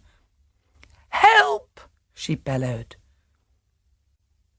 I just had time to see, as the person arranged her across the saddle in front of him, thrashing about like a fish in a net, that she was done up in full fairy story princess gear. Long frock, flowers in her hair, the lot. And then the person dug his spurs into the horse, and away they went down the road, sparks flying from the tarmac, Sally yelling blue murder. "Well," said Mr. Crackington Smith smugly. "Satisfied?" I said faintly, "What's he going to do with her?" Mr. Crackington Smith was busy with his pruning now. "Oh, the usual stuff, I expect," he said. "Impenetrable dungeon with rats and snakes and all that. Standard fate of princesses. You'd better get on with it, hadn't you?"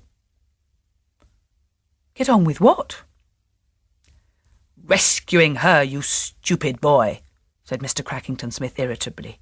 He glanced at me and added, "I suppose we'd better give you a bit of the normal equipment."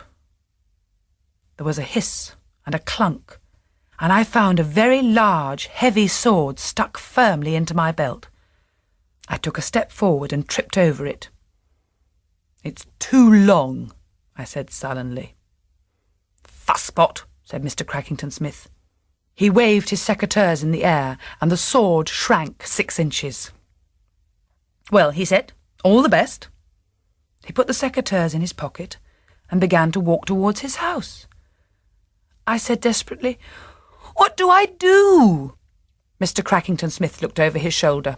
"Oh, for goodness sake," he said. "Just the straightforward routine. Impossible tasks, dragons and ogres and what-not. Spells. Everybody else having an unfair advantage. Just do your best. The sword's a bit blunt, by the way. Oh, and I dare say you might find these come in handy too." I felt something in my hands and looked down to find myself holding in one a packet of gobstoppers and in the other a folded-up comic. "How do I start?" I yelled. His voice floated back through the closing front door. "The Blue Star Garage, of course. He'll be turning that clapped-out old nag into a car by now. You'll know which by the usual signs." The door slammed. I set off down the road, the sword banging uncomfortably against my leg with every step. I passed 1 or 2 people I knew, but nobody gave me a second look. Whatever was happening only to Sally and me. The sword slapped my leg and glittered in the sunshine. I reached the garage. There were several cars being filled up with petrol and a red van. The van driver had his back to me, but the van had large black letters on it that said, "Castle Despair Pest Control Service. Telephone Dragonswick 469. There was a sound of banging and shouting from inside the closed doors. The driver turned to look at me with an evil grin. I saw the glint of chain mail under his overalls. He got into the van, slammed the door, and drove off at high speed. I stood there, staring after it. "Gracious me," said a voice. "Don't just stand there, boy. Get on and do something." I looked around. There was no one about, but on top of one of the petrol pumps was a small green frog, which, you must admit, is not at all the place you'd expect to find a small green frog. It all fitted. I said to it, "How?" "Put me in your pocket," said the frog. "I can see you're an amateur. You'll never cope with this on your own." "Ouch! Don't squeeze." "No, we need transport. Hop on that motorbike." "But I don't know how to ride it," I protested. "And anyway, I'm not old enough." "Oh, don't quibble," said the frog impatiently. I got onto the bike. It was one of those great big fast Japanese ones, and it won't surprise you to hear, I imagine, that it went off just like that, obedient as a horse. I didn't have to ride it, it just went. And nobody looked up, nor stared at me, nor turned a hair. It was as though we were invisible, me and the bike and that frog in my pocket. We roared down the road, and just round the first bend we caught sight of the tail of the red van disappearing over the top of the hill. "There he goes," said the frog. "Step it up a bit," I said breathlessly as the motorbike hurtled up to 70 miles an hour. "Who is he anyway?" "Gracious," said the frog, "how ignorant can you get? He's the Black King, isn't he? The fear and dread of all. Stops at nothing. Every crime in the book. Collects princesses. Got 29 of them locked up at his place. Your sister's a princess, I take it?" "No," I said. "She's Sally Smithers of 14 Winterton Road." "Ah," said the frog with interest. "Case of mistaken identity, then. Must be the hair that did it. He wouldn't stop to find out anyway. Whoa, there they went, that-a-way!" We screamed round another bend, and suddenly, where there ought to have been the rather ordinary view of the outskirts of the next town, with rows of semis and a few shops and a school and that kind of thing, there was a great sweep of pine forest, with mountains behind, and, bang in the middle, a huge castle straight off a pantomime backcloth. All towers and turrets and slit windows and drawbridges and what have you. The red van was just whisking over a drawbridge and in at the gate. We dashed after it, and as we arrived a few hundred yards from the castle walls, there was a convulsive heaving of the ground, and out of it sprang a thick undergrowth of thorn bushes, as impassable as anything you ever saw. "Here we go," said the frog, "up to his old tricks. Well, we can scupper that one, I reckon. Where's your sword?" "Here," I said. I brandished it around uncertainly, and would you believe it? Even as I did so, the blessed thing turned into a great big mowing machine, like my dad's, only 3 times the size, with Thornmaster Supreme in black letters on the handle.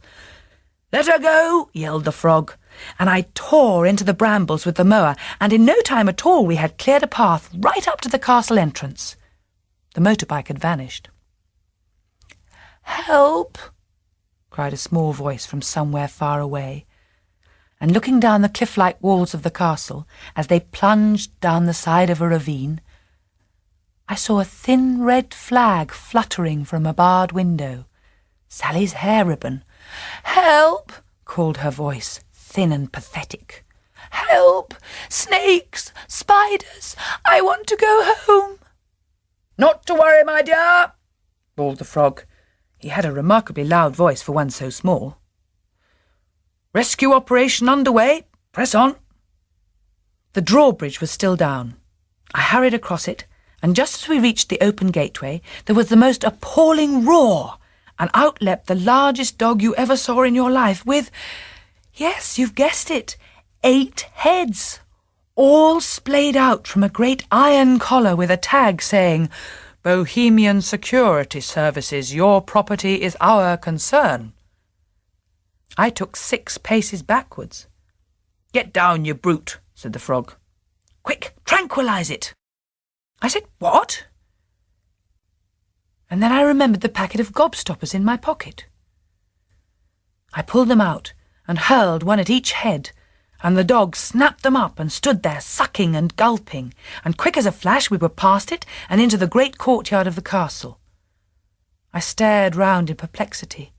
There were a great many entrances, and a nasty smell of mushrooms, and black ravens all over the place, shuffling up and down the parapets. The frog from my pocket said, "I predict an ogre. Keep on your toes. Be prepared for evasive action." I slipped through the nearest doorway. Inside there was a kind of entrance hall, very cold and damp. Amazingly, the doors of a lift, with a panel of buttons beside it saying, "First floor and banqueting hall, West Tower and boiling oil chamber, bedrooms 1 to 489, throne room, and finally, dungeons and guest rooms." "So far, so good," said the frog. I stepped forward and pressed the button marked dungeons, and just as I did so there was a kind of howling from down a long dark stone passage, rather like the noise of an approaching plane, getting louder and nearer all the time. "Thought so," said the frog. "Watch out." And there in front of us was an immense ogre, with a great head of shaggy red hair, dressed in sacking, armed with a club studded with 6-inch nails. The frog whispered, "Play it cool. They're not very bright, usually." I said politely, "Good morning." "Wara, wara, hump! Hop it!" bellowed the ogre, advancing and waving his club around. I sidestepped hastily and said, I won't disturb anyone. I was just going to pop down to the dungeons and rescue my sister." "What's that?" said the ogre, scratching his head. He didn't seem all that quick on the uptake. The frog poked his nose out of my pocket and said, "No need to bother yourself with small fry like us, a fine strapping fellow like you." "Grrr!" said the ogre, flexing his muscles with ostentation. 13'5" in me socks, 41 stone 6 pounds. "Fantastic," said the frog, nudging me. I edged towards the lift again and pushed the button. "Oi, oi!" growled the ogre. "What do you think you're doing? Hop it! Scram!" "Amazing," said the frog. 13'5". Ever thought of tossing the caber? Javelin throwing? Olympic wrestling? That kind of thing?" But it was the wrong approach. The ogre glared and began to rumble threateningly. "You think I'm some kind of dumb, stupid muscle man?"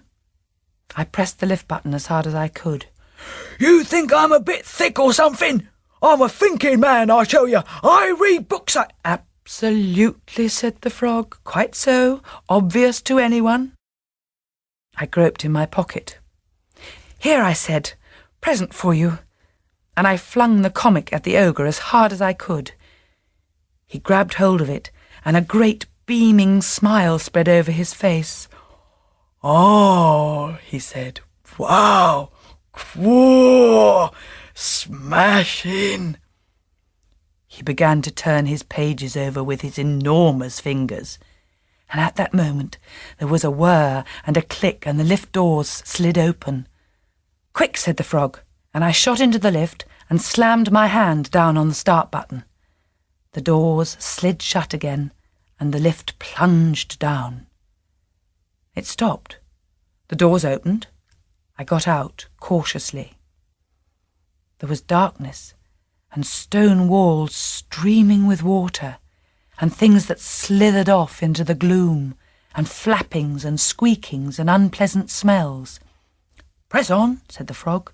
This is the Crunch. Himself will be somewhere about, I don't doubt.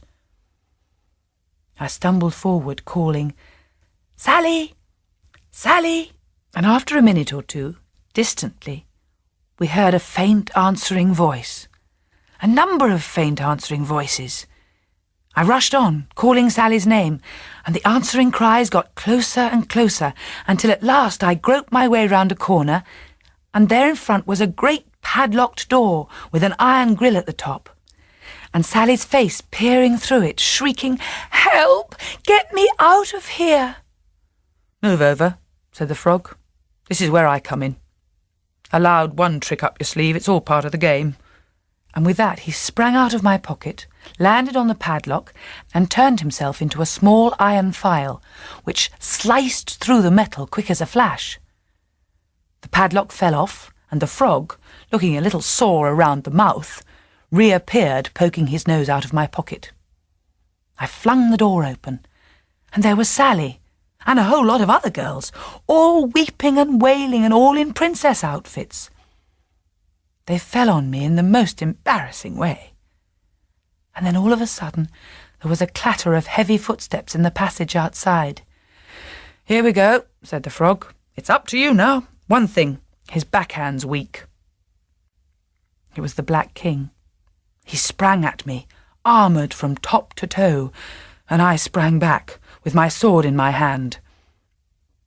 It said Thornmaster Supreme on the handle now. There'd been a slip-up somewhere. We fought round and up and down and to and fro, with all the princesses cheering like mad.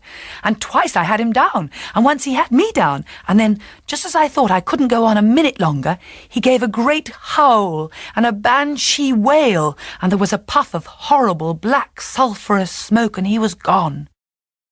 We all streamed out of the castle, Sally and I, and the princesses, and the frog in my pocket.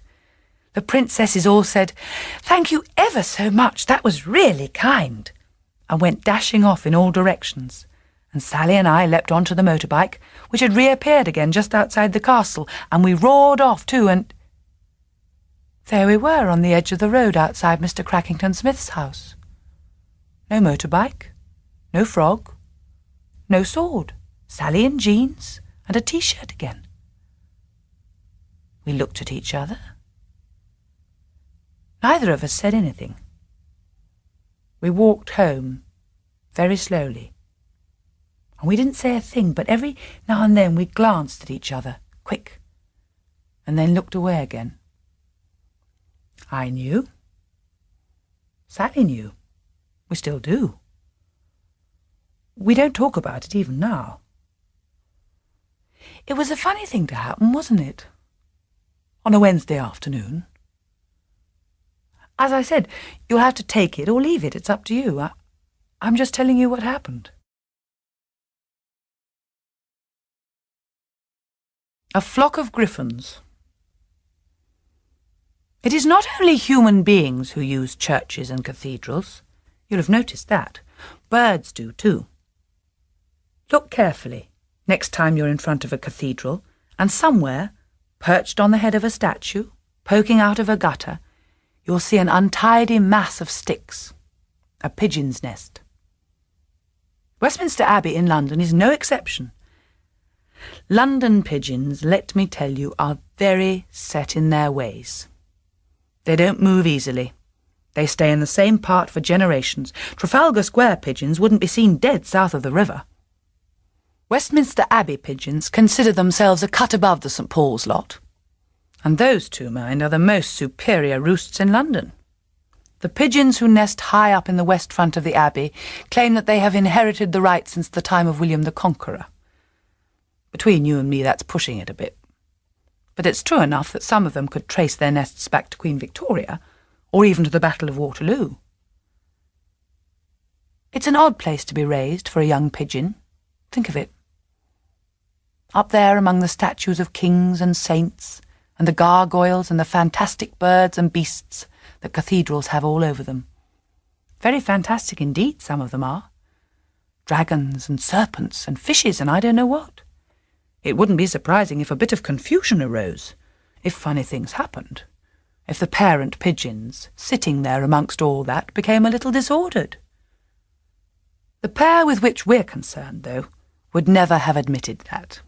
Perfectly ordinary, law-abiding folk they considered themselves, going about their business in a quiet way, raising one brood every year, spending their days on the nest or feeding their offspring, or pottering round Parliament Square gardens being polite to the tourists like any responsible London pigeon.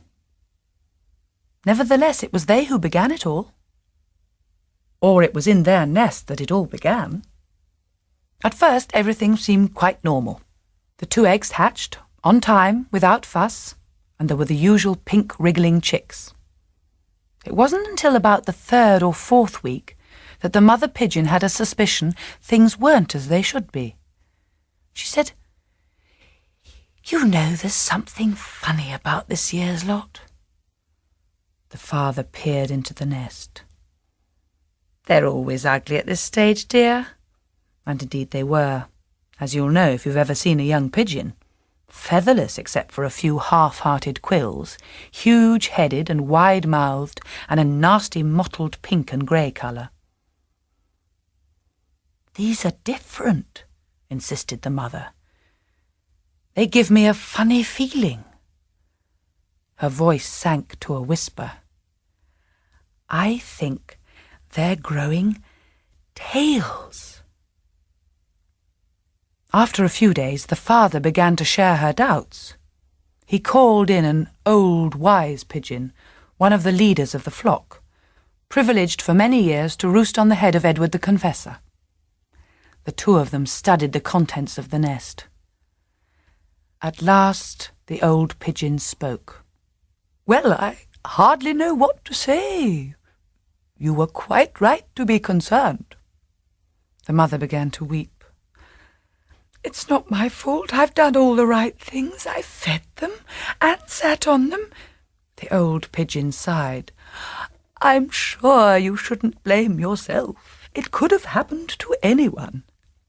Put it down to the weather, or the government, or all those satellites whizzing around up above."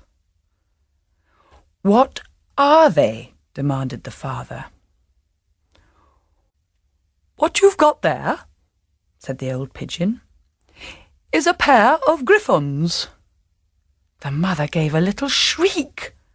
"Small griffins, but griffins without a doubt. Head and wings of an eagle, tail of a serpent, body of a lion. These look like ending up feathered, which is unusual, but the rest is pretty well standard." "Eagle?" said the mother faintly. "Pigeon-sized they'll be, that's for sure, and unique. There's never been anything like it. Unknown to science, but I can see it's upsetting for you." It certainly was. The parent pigeons continued to feed and look after their peculiar offspring. The mother was so distressed and embarrassed that she was unable to talk to any of her friends and neighbours. Consequently, it was a few days before rumours reached her that all was not well in other abbey nests. "It's not just us," whispered her husband. "It's happened to some of the others." And I'm afraid that pigeon nature being much like human nature, they both felt a faint sense of relief. At least they weren't embarrassed alone. Their griffins were the first to leave the nest. As soon as they were fully fledged and so large that they were almost falling out anyway, they began to flap their wings and stretch their necks, and then one bright June morning they both took off and flapped and floated down from the top of the Abbey, high above the buses and the cars and the bustling people, down through the trees and into Parliament Square Gardens, where they began immediately to potter around in a perfectly pigeon-like way, picking up crumbs and preening themselves. And at a casual glance you wouldn't have noticed there was anything odd about them. Pigeon-sized and pigeon-coloured, behaving like pigeons, surrounded by perfectly normal pigeons. How often do you look closely at a London pigeon to check that it's exactly the same as the others? The first person to pay any attention to them was an elderly member of Parliament who had popped out for a breath of fresh air and was having a sit-down on one of the benches. He looked at them, and then quickly looked away again and wished he hadn't had that large and rich meal last night. He closed his eyes for a moment and promised himself he'd take things a bit more easily from now on, and when he opened them again the Griffins were nowhere to be seen, so he heaved a sigh of relief and hurried back into Parliament. The Griffins, in fact, were now circling round an old lady who was feeding the birds with the end of a loaf. She stared at them, and then got out her other glasses and stared harder. Then, being a sensible person, she went to fetch the nearest policeman. The policeman strolled over. He was used to being told by dear little old ladies that something funny was going on. "Yes, madam," he said indulgently. "There," said the old lady, pointing. The Griffins were now busy pecking up the remains of a bag of crisps that they had found. The policeman looked more closely. He swallowed and cleared his throat. He blinked and looked again. "Like in Alice in Wonderland," the old lady said fondly. "Only smaller." Several people had now gathered. There was a buzz of interested comment. The policeman began to talk crisply into his walkie-talkie. Somebody tried to catch one of the Griffins, which moved off smartly and perched on some railings. "None of that," said the policeman. "Now then, everybody move along, please. There's nothing to look at." Everyone hung around.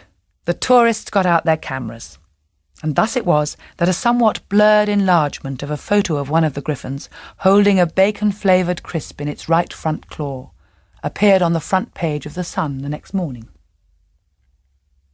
In the meantime, though, the policeman had had a word with his superintendent, and the superintendent had sent an inspector along to Parliament Square Gardens, and by the time the inspector had arrived, the Griffins had disappeared.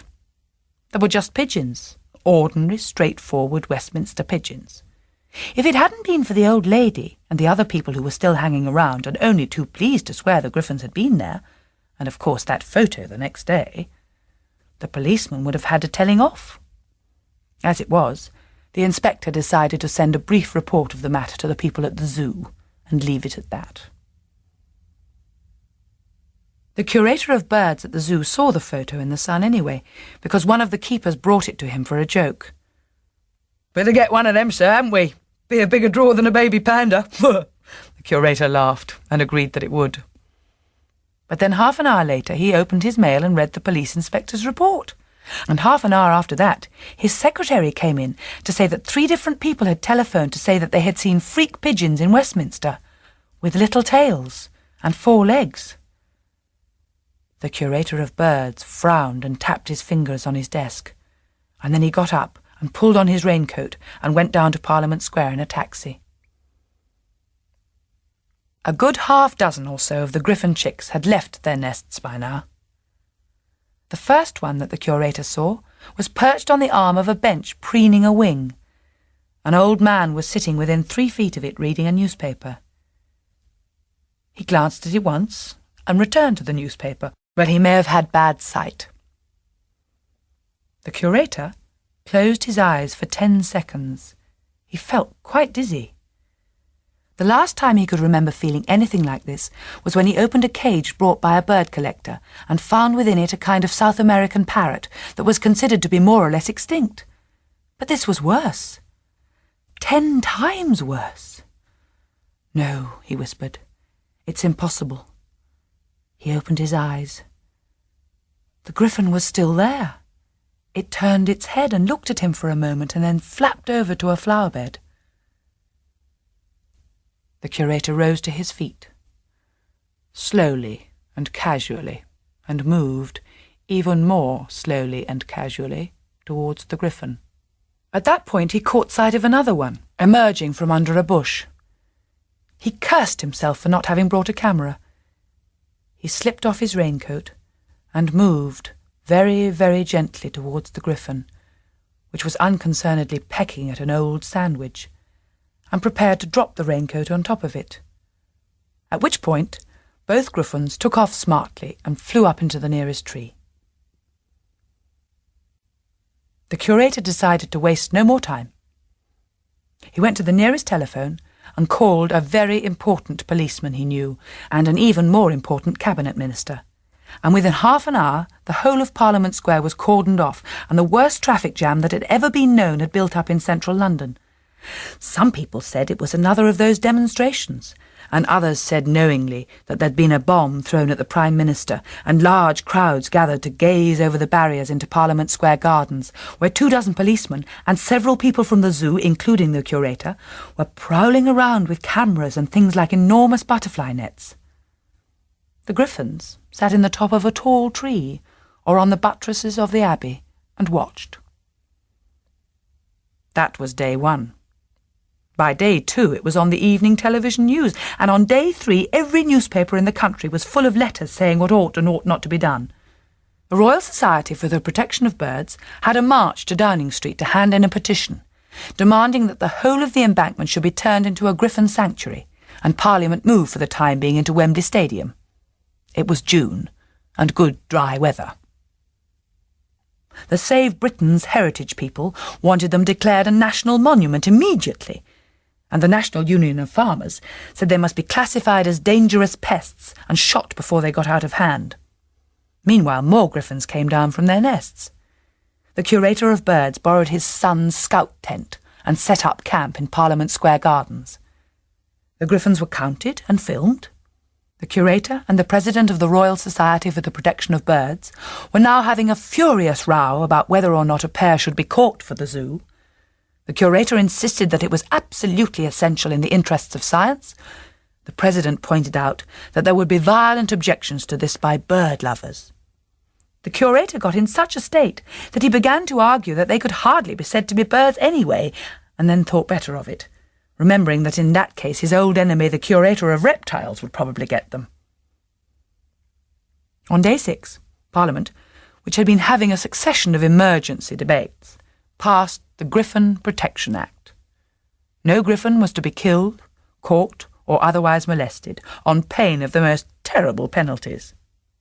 A number of members of Parliament had been in favour of bringing back hanging, or even beheading, but in the end they settled for fines of £500,000 and life imprisonment. By this time there were 60 or 70 griffins. Some of them became more adventurous and were seen south of the river, outside the National Theatre, and wandering along the parapets of Waterloo Bridge. Zoologists from all over the world descended upon London and could be seen in droves, slung about with cameras and causing yet more traffic jams. Every television station in the world wanted to send a film crew to make a film about griffins. Parliament had to pass another act requiring written permission from the Queen for everyone wanting to do this. The Queen was asked to write as slowly as possible, or the whole situation would become unmanageable. The pigeon parents watched it all with astonishment. They didn't know whether to be proud or ashamed. Since pigeons don't in any case have much to do with their offspring once they've left the nest, they didn't feel any great attachment to the griffins, but a lot of the mothers continued to be distressed. They said they felt as though they'd been made use of in some way. The old pigeon, he who roosted on the head of Edward the Confessor, tried to console them. They'd go down in history, he said, as the parents of the most remarkable brood there'd ever been. The pigeon mothers didn't find this a great deal of help. They said they'd never wanted to be conspicuous, just to do their duty and bring up an ordinary clutch of chicks as in any other year. But in any case, no one was paying much attention to the parents, though there was a good deal of speculation about what could have caused it all. Scientists became interested in what the parent pigeons had been feeding on, and since this, of course, was mainly bits of people's sandwiches and buns and rolls, there was a scare that it was something to do with that, and a lot of anxious human mothers stopped giving bread to their children, and several factories making it went out of business.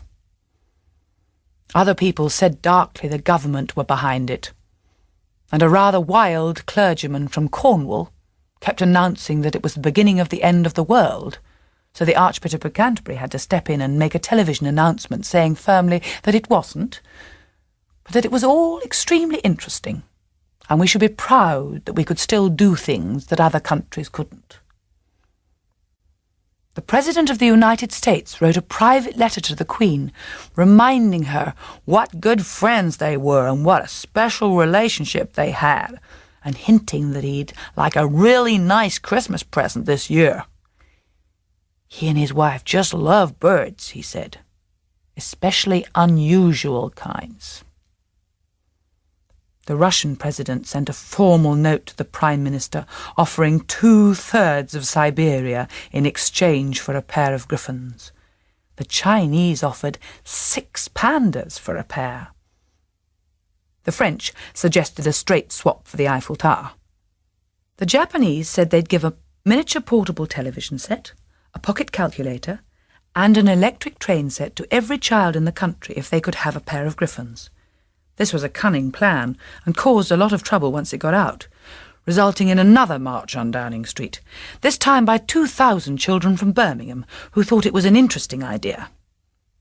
But 2,000 other children from Manchester didn't, and marched next day with banners declaring, "Keep British Griffins in Britain." The number of tourists now got quite out of hand. They arrived at Heathrow in plane loads every day. All the hotels in London were booked out. They cruised around in buses labelled Central London Safari Tours and Special Griffin Excursion, pointing their cameras at anything in sight. And of course not everyone behaved well. An unpleasant pet shop proprietor from Penge caught one of the griffins under the arches of Waterloo Bridge on a dark evening unseen by anyone, and sold it the next day for a sum of money that would astonish you to an equally unpleasant Spanish zoo owner. The Spaniard tried to smuggle it out of the country in a Sainsbury's carrier bag, and would have got away with it had not a sharp-eared customs official at Heathrow heard scrabblings. There was the most terrible scene, during which the Spaniard had to be rescued by the police from a furious crowd. The Griffin was brought back to Westminster by the head of the Metropolitan Police and released. A special service of Thanksgiving was held in the Abbey. The pet shop proprietor is in Wormwood Scrubs to this day, I'm afraid. Then there was the problem of the Griffins' diet. As you can imagine, they were being vastly overfed. Coachloads of tourists, hundreds of children, everyone plying them with crisps and crumbs and peanuts. They became extremely fat. Some of them became so fat that they could hardly get airborne any more. Several were found staggering around in a bad way and had to be taken temporarily into the zoo sanatorium. Finally, Parliament passed another act making it illegal to feed the griffins, and a special griffin supply van toured the area every day to see that the griffins got enough food but not too much. Some people were already saying that they should all be rounded up and kept in an enormous aviary in Hyde Park for their own protection. Most people, though, felt even more strongly that a country that couldn't provide a decent way of life for free-range griffins was in a poor way. What everyone was waiting to see, of course, was what would happen when the next breeding season came round. Would there be hundreds more griffins or none? Griffin fever raged all that summer. There was a special item at the end of the BBC News every day called the Griffin Summary, reporting on how and where the griffins were. All the newspapers carried plans of Westminster pinpointing where Griffins had been spotted the day before. Everyone was wearing Griffin T-shirts and singing the Griffin song and sticking up Griffin posters in their bedrooms. The school holidays ended and the days got shorter and cooler. It was autumn. Now pigeons, as you know, do not migrate. They are stay-at-home creatures like starlings and sparrows, or like you and me, and they stop here all the year round. It never occurred to anyone that the Griffins would not do the same.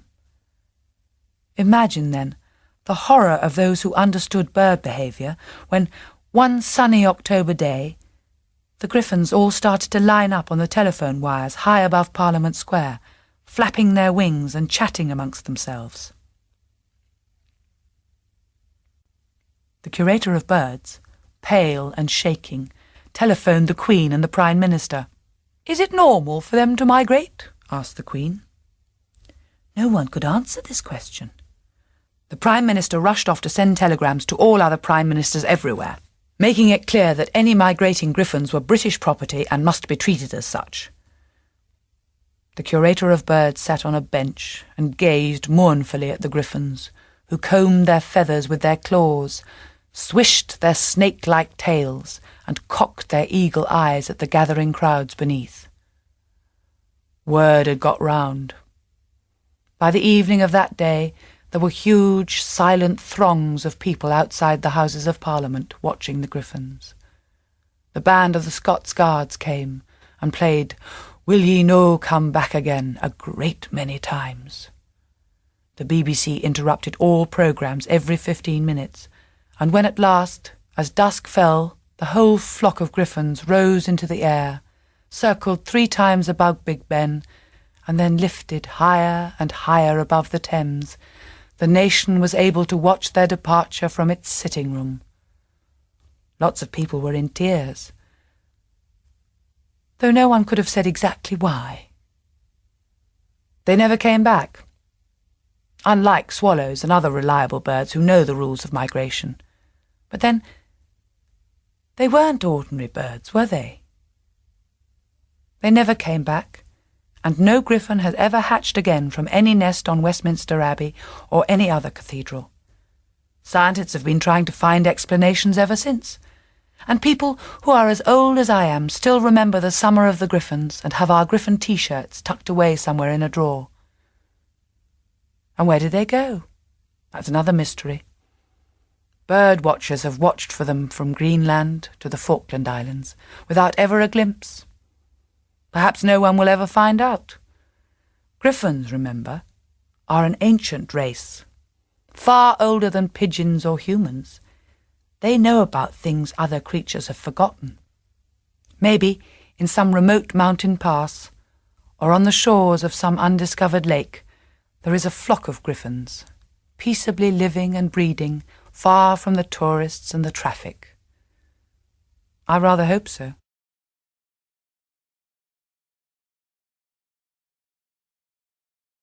The Great Mushroom Mistake. Birthday presents for mothers can be a problem. In the first place, there is the expense.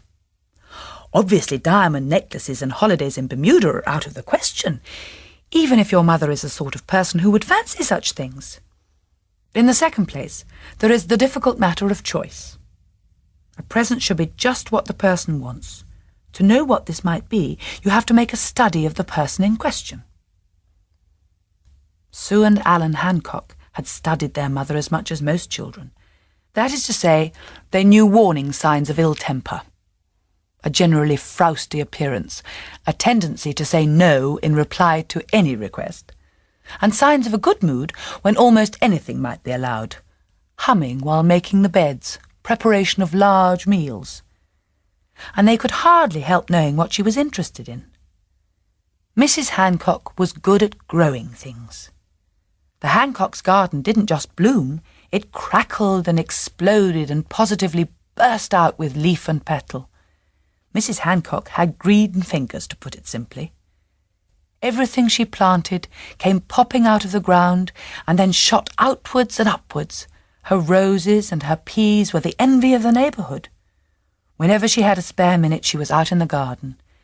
Indeed, when the children were small, they had been vaguely under the impression that their mother could not stand up straight, because their most usual view of her was of someone bent double like a clothes peg, peering down at her seedling plants, or scraping and scratching at the soil. And so birthday presents were not really a problem. There were new trowels, and new gardening gloves, and special plants, and hanks of new twine. But this year they wanted something special, something different, something no one else's mother had. They searched the usual shops and were not satisfied. Indeed, it was not until the very day before the birthday that they walked past the greengrocer on the corner near their school and saw the very thing. Outside the shop were 2 shallow wooden boxes, from which bubbled a profusion of gleaming white mushrooms, crisp, fresh, delicious-looking mushrooms.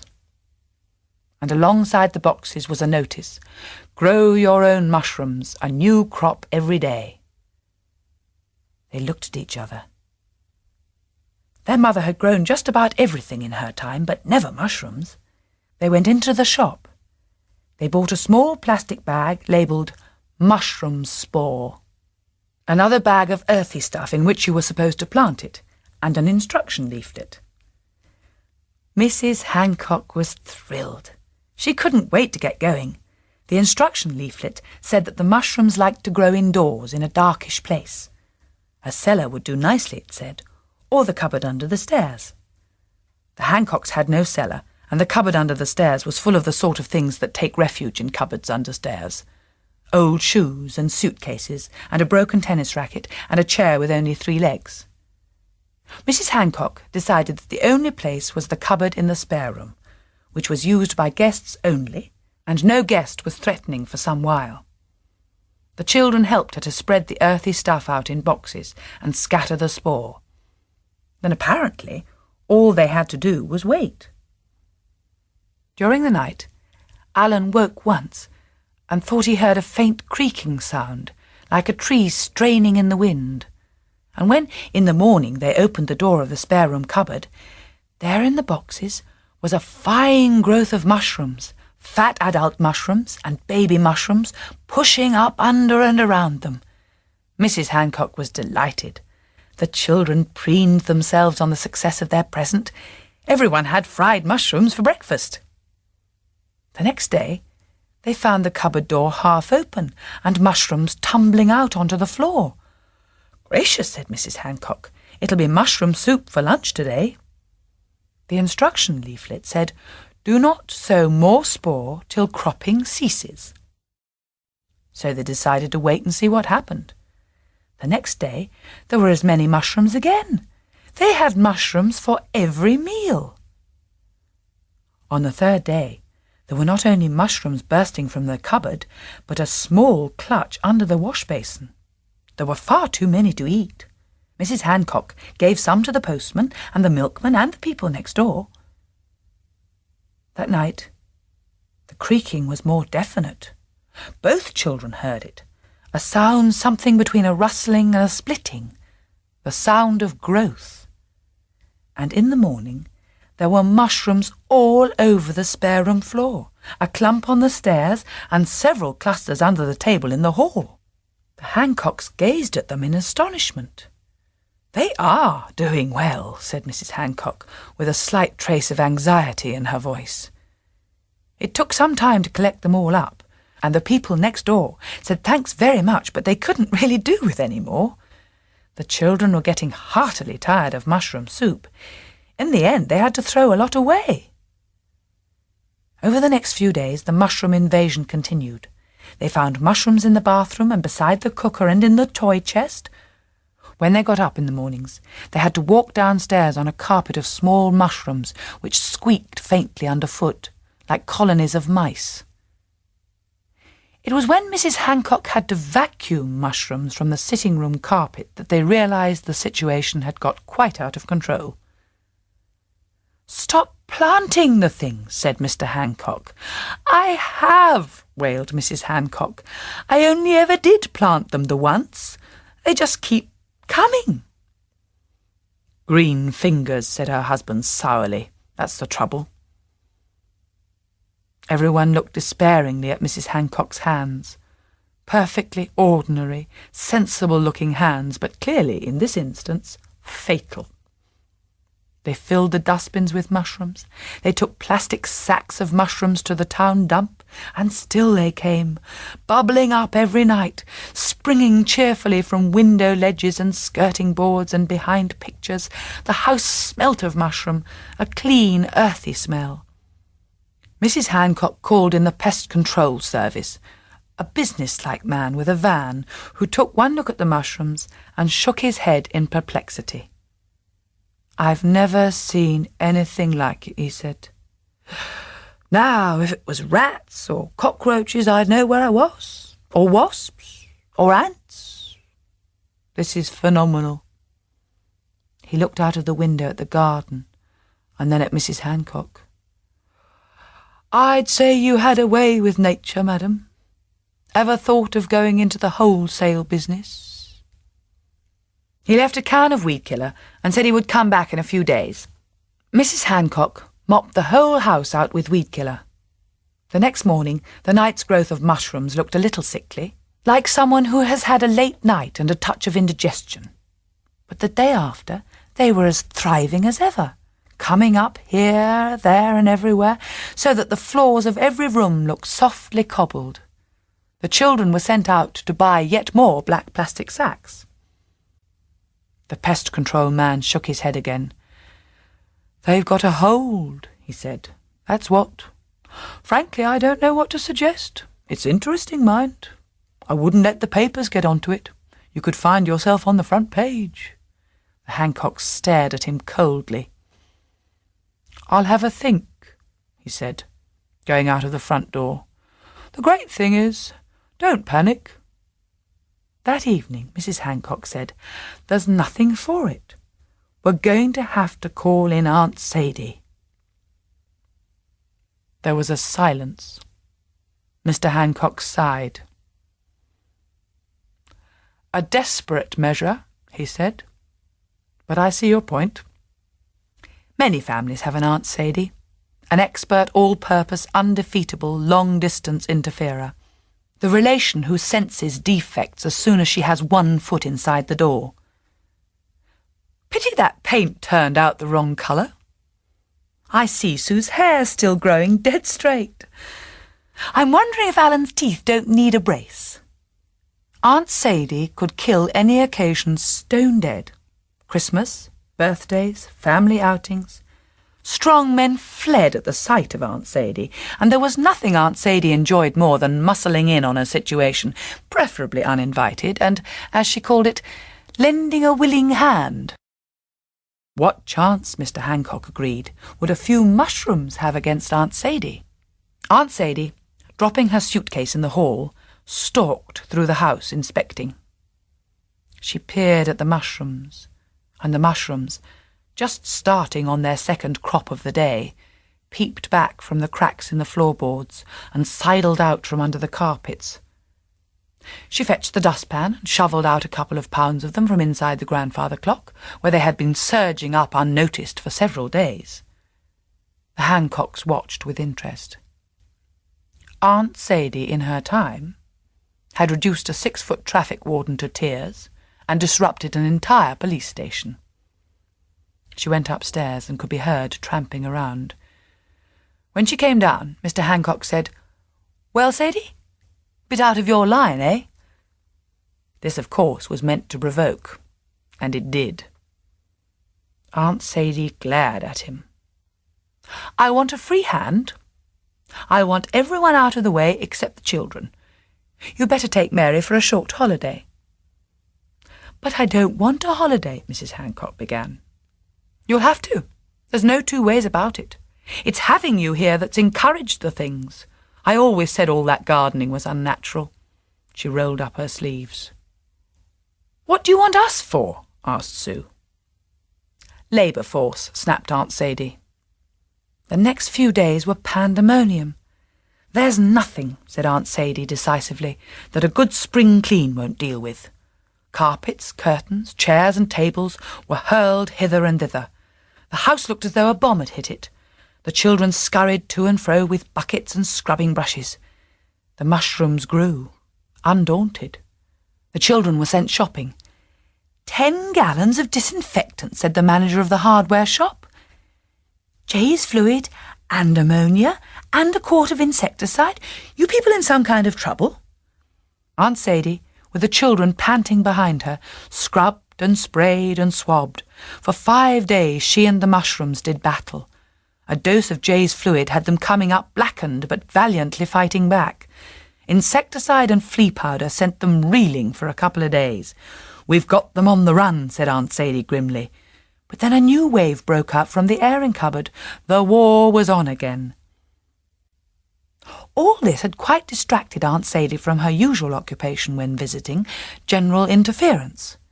In the normal way of things, she would have been busy suggesting that everything the family did should be done differently, and in particular that the children were a total disaster in terms of appearance, behaviour, and anything else you like to mention. Their health especially was of intense interest. They were spotty, she would announce, or pasty-looking, or too large, or too small, or too fat, or too thin, and various appalling tonics and potions were produced to set matters right. With relief, Sue and Alan realised that on this occasion she was far too taken up with the mushrooms to pay them much attention at all, until one evening Alan made the mistake of coughing. "You've got a cough," said Aunt Sadie, instantly alert. "Bit of biscuit got stuck," said Alan hastily.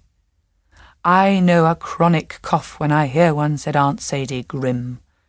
She reached into the enormous handbag that accompanied her even into the bathroom.